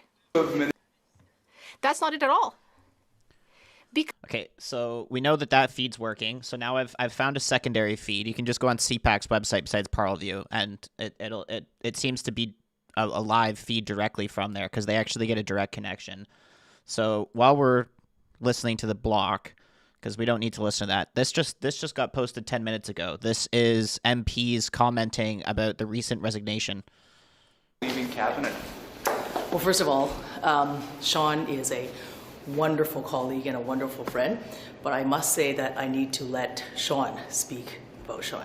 Okay, and what about the FES? What do you think needs to be in it to reassure Canadians? Well, I can say that, the Deputy Prime Minister, Finance Minister, all of us have spent, we spend every day thinking about what Canadians need, how to get them through this period, and also to create the conditions so that the economy really works for all Canadians. So I'm about to head in there and take a read. So looking forward to Canadians sharing that with Canadians. The Finance Minister will share that with Canadians a little later. And we know the $250 checks are not going to be in it. Why is that? Why did the government move on from that? Well, I think that one might want the support of the opposition parties, and you might want to ask the opposition parties why they're not supporting that. Thank you. Thank you. What do you think of Sean Fraser leaving cabinet? Sean is an extremely talented politician, a great colleague, and someone who's done very, very well, I must say, not only in representing Nova Scotia, but really taking on very challenging files and turning them into delivery for Canadians. I can think of housing, everything you've done. We've been working together on innovation, making sure we do more, faster, and better. So you know what? I understand on the other end. I think Canadians should understand this is a particular time to be in politics. And what you hear, and I've not had a chance, but I understand, when you come from rural Canada, just the ride to Ottawa every week is taking a big toll on families. So I can understand someone after almost a decade saying, listen, I want to spend more time with my family and my kids. So in that sense, he served with distinction. And as Canadians, we should all be grateful that people are stepping up from every corner of the nation to work for Canadians. So you don't think this has anything to do with a lack of confidence in the leadership of the Liberal Party? Yeah, I think after a decade, you've seen colleagues on both sides of the aisle, looking back and saying, they've given a lot, they've worked a lot for their constituents, they've worked a lot for Canada, and I think he's leaving with, I'm sure, the feeling that he has accomplished a lot for his constituents, but also for Canada. So in my view, I think for him and anyone who's been serving, we should all be thankful and say, listen, thanks for a job well done, and wishing you the best for the rest, And just the fall economic statement coming out today, how much do you think your government has had to rewrite its plans because of the arrival of Donald Trump in the U.S.? Listen, it's a very dynamic world. The world is different. A lot of change has occurred over the last 10 years. I think that our strategy, which we adopted around security of our border, the Arctic and the North, the resiliency of supply chain, making sure that we are more integrated and making sure that our American friends understand that in very key supply chain, from critical mineral to energy to the auto sector to aerospace, and having a growth agenda. For me, that's important because at the end of the day, we're all competing for investments, and our job is to make sure that we bring investment in this country so we can have strong communities, that our workers would have work not only for now, but for decades to come, and we would have strong industry. So, we'll see what's presented this afternoon. But, when I look at the world today, I'm more convinced than ever than Canada offers unparalleled stability, predictability, the rule of law. We have the talent, we have the strong ecosystems across our country. We have the critical mineral, we have renewable energy. We're the only G7 country with a free trade agreement with all the other G7 countries. You know what? We're the envy of the world. So we just need to make sure that every day we celebrate what we have, strive to always do better, and make sure that we let the world know that this is the place. Qu'est-ce que vous pensez de la démission de Mme Freeland? Oui, c'est une décision très personnelle et c'est très... Skip the French. Okay, we don't need to listen to this anymore. We don't need to listen to the liberal crybabies. Let me pull us back into the House. Madam Speaker, the Bloc Québécois will be there. We will make tracks all over Quebec. We will speak to people. We will debate Liberal candidates. And we will convince Quebecers that the only credible option to defend the interests of Quebecers in this House, the only party that will actually look into their eyes and tell them the truth without compromises, the only party that knows their values and their needs, is the Bloc Québécois. And, Madam Speaker, you'll see. We will return to this House after the election with a much bigger caucus. Question and comments, the Honourable Parliamentary Secretary to the Government House Leader. Thank you, Madam Speaker. And not Kevin. I want to pick up on the issue of something in which... Okay, so we're going to pretty much wrap up here. We've pretty much covered as much as we can. I know there was it cutting in and out, so I think I've fixed that permanently. I don't like using CPAC because they do have their logo up at the top, and I prefer not to advertise them because I think they're quite, biased in how they produce their media, how they portray it. They don't allow comments. They're very close-knit, and I don't like that. So I try not to use their feed, but as you can see, it is a direct feed. Like, it's hardwired right from Parliament. They're the only people who actually get that feed. So we'll use their feed whenever the House cuts in and out. We'll just use theirs from now on. We are going to call it here because it looks like, we've covered everything. I'm going to go ahead and clip the parts where we had cutting in and out. I'm going to go ahead and download it directly from the recording. And so, like, you know, for example, when Miss May, the Green MP, was asking Pierre questions, we kind of cut in and out there. So if you missed that and it was annoying that it was cutting in and out, I'm just going to go ahead and clip that, and that way we have the actual full thing uninterrupted, as well as a few other things that were interrupted. So I'm going to go ahead and get some clips out now, and then that way, again, if you're just tuning in as well, it was a very long stream. This was a 4-hour stream. So if there's parts that you didn't catch during question period and things like that, I'm going to go ahead and clip that and put that on the channel. But wow, guys, what a crazy day. Just an absolutely insane day today. Just so much more news than I thought we were going to get. Liberal Party's imploding. The ship is sinking faster than the Titanic. It's just a gong show. ETHI or OGO tomorrow. Let's double check to see. I have not checked for committees tomorrow. Let me see. OGO's in the morning. ETHI is in the morning. Here, we'll listen to the House just for a sec while I see what committees we're going to cover. The Honourable Member for Louis Saint-Laurent. Well, Madam Speaker, I love hearing my Bloc Québécois colleagues speak. In fact, I had the honour of sitting on the National Assembly of Quebec with him in the old days. Now, my colleague has brought up this ridiculous and humiliating situation. All Quebecers and Canadians are embarrassed about what's happening here. The number 2 in this government stepped down, and she slammed the... Okay, yeah, we can cover the Ethics Committee tomorrow morning. We'll cover that. There's nothing in the afternoon. There's just committees in the morning, and obviously we'll be covering a lot of the House today and tomorrow, and a lot of question period and things like that. It's the last day before we're done until January, guys, until late January. The House takes a 5-week break, so there'll be pretty much no live streams. I'll be keeping up with clips on the channel, so obviously the Stay Informed playlist at the top of the channel, you see, will constantly be getting updated. Unfortunately, there just won't be live streams for probably about 5 weeks. We can try and cover a few things that might come up here and there, like Pierre talking to reporters and things like that. I'll try and cover that. But yeah, just know it's going to really slow down, and you know, it's the holidays and things like that, so expect it to really slow down. I just want to give a quick shout out to the extras today. We had Mr. G with the super chat. We had Donnie with the super chat. We had Gordon gift 10 memberships today. Really appreciate that. We had Nicole with the super chat. Lori B with the super chat.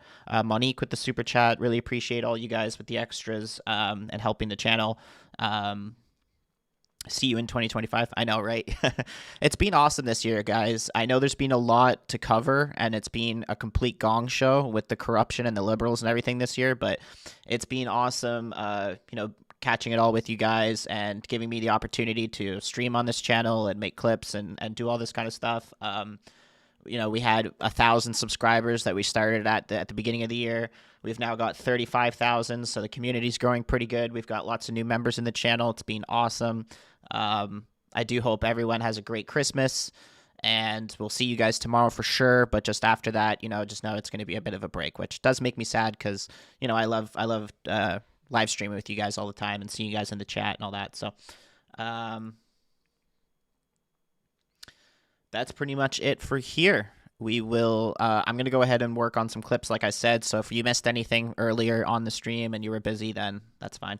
But yeah, I will see you guys tomorrow. I think Data Center, you asked anything tomorrow. Yes, question period tomorrow, and we're going to be covering committee in the morning. So we'll be live at 11 a.m. and we'll be live at 2 p.m. as well. So we'll be pretty much live for 4 or 5 hours again tomorrow and some clips and stuff. So cheers, guys. I hope you have a great rest of your evening. I will see you tomorrow for the last live stream of the year. And if I don't see you tomorrow, then Merry Christmas and Happy New Year.